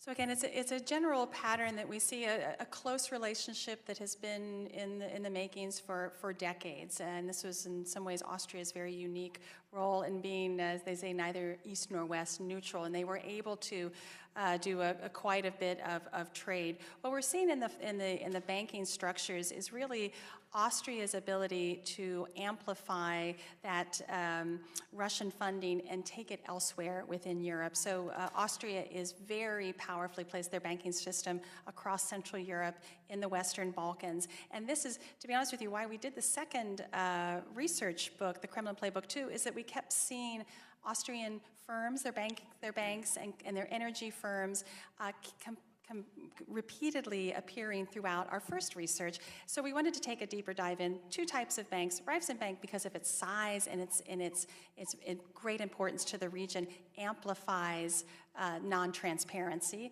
and Austria has very unique and special. Let me interrupt you for a moment. The Raiffeisen Bank actually funded a Toronto Trump project for $300 million and never came back after that project went bankrupt to secure what it could in bankruptcy in terms of the return of their funds. Is that commonplace?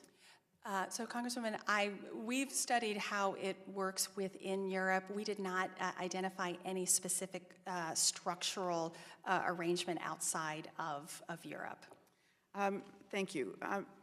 Ambassador, thank you again for your outstanding comments today. To what extent is Putin personally aware of Russian individuals who are engaged in money laundering in U.S. real estate? I don't want to speculate. I don't know for sure. He most certainly wouldn't share that information with me personally. But knowing generally how the system works, I think he would be acutely aware of those kinds of things. He's a man of detail. I was always struck by that in my interactions with him when I was in the government, usually accompanying President Obama or other members of our administration. So I would, again, it would be very consistent that he would know about those things, but I don't know for sure. Maybe Steve knows. Mr. Hall? I think that the term acutely aware, that's a good term. Yeah, anything that's of critical importance to him in splitting the West and splitting the United States and dividing us, he would take a great interest in. So if a number of LLCs are created that are based in which ownership of the real estate in the United States is by Russians, there is potentially a likelihood that Putin knows about it.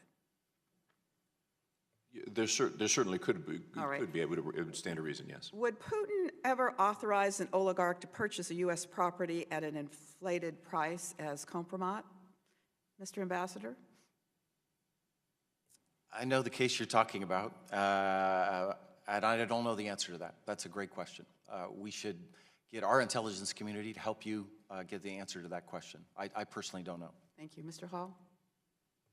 That would be consistent with how the Russian intelligence services function. Thank you, Mr. Chairman. I yield back. Are there any further questions from my colleagues? Yes, Ms. Can I ask just one last question? I think the comments that many of you made about the porousness of our election system and the Russian ability to not only get into the voting rolls, but conceivably into the voting machines, is something that the American people really care about. And yet it has not gotten the attention it deserves. We have 4 companies that basically have a lock on all the voting machines in this country. There's no requirement for audits, for paper ballots, for the kind of optical scanning. Do any of you have confidence that the Russians would not, maybe I'm saying this wrong, knowing that and the vulnerabilities, is that something that clearly the Russians would take full advantage of if they could? Yes, they absolutely would. And in fairness to those companies and others who are trying to do these protective measures, which are important defensively, we have to understand that the way our open society is set up and the way that the internet functions, it's designed to share information as efficiently as possible. So this is a real struggle when you're trying to protect really critical information. Having worked in an organization that really wants to protect its information, it's a really hard thing to do when you're talking about systems that are designed to share. How you get around that is how you defend against that is a really difficult thing, but I don't think you can do it unless you also have that offensive thing that we were talking about before, letting the Russians know, look, we're going to defend, but if we catch you, the price you're going to pay is brutal. That 1-2 thing is the only thing I think we can do. Well, Congressman, I think looking at what Europe has done, it's the redundancy of the paper ballot that is absolutely essential because, and in fact, in many European countries, they still, I mean, it seems so archaic to what we should be doing in the fantastic technologies we have, but they do require that redundancy of paper just to make sure, again, it's about ensuring confidence that every vote is there. So I think there could be some redundancy very helpfully to that process. And if I could just add to that, if I may, absolutely paper trail for every ballot. That seems like a complete no-brainer, and that we haven't done that yet is shocking to me. But I also want to remind you that there are a lot of other actors copying the Putin playbook now, including domestic actors, and we need to be aware of the fact that we could have multiple actors trying to disrupt our elections in 2020, and that's why I think it's so vital that we focus on these prescriptive measures now. Thank you, Mr. Chairman, for accommodating me. I thank you, and Ambassador, on that point, one of the issues that our committee is investigating is the development of the deepfake technology. My paramount concern during 2016, as we were watching what the Russians were doing in real time, the hacking and the dumping of these documents, is that they were going to begin dumping forgeries among the real. That concern now is heightened exponentially, given that this new technology would allow the Russians or any other foreign actor or any other malicious domestic actor to push out in proximity to an election video or audio which is completely a forged product. but nonetheless has all the indicia of veracity and reliability. When we consider just how disruptive that would be, the Russians don't need to hack our elections infrastructure, although it is all too vulnerable. Pushing out that kind of false content could be far more influential. And we're in a race right now of technologies, the technology to develop deepfakes and the technology to detect them. And I'm deeply concerned, given just how polarized the country is, the electorate is, indeed our committee is, that our ability to respond to that is very much in doubt. And psychologists will tell you, once you have seen a video, even if you're later persuaded intellectually that the video is a fake, you cannot undo the impression and the lingering impact of that. So we're entering a brave new world, and what we need is a whole of government approach that looks at what each and every agency is doing to protect the country and to protect the integrity of our democratic institutions, that is working collaboratively, that is talking to each other. We need the public to be more critical of what they learn on social media, and this needs to be a comprehensive effort. Your testimony today has been very, very helpful in informing us of the task ahead. And I want to thank you for appearing today, and more than that, I want to thank you for your service to the country. We are adjourned.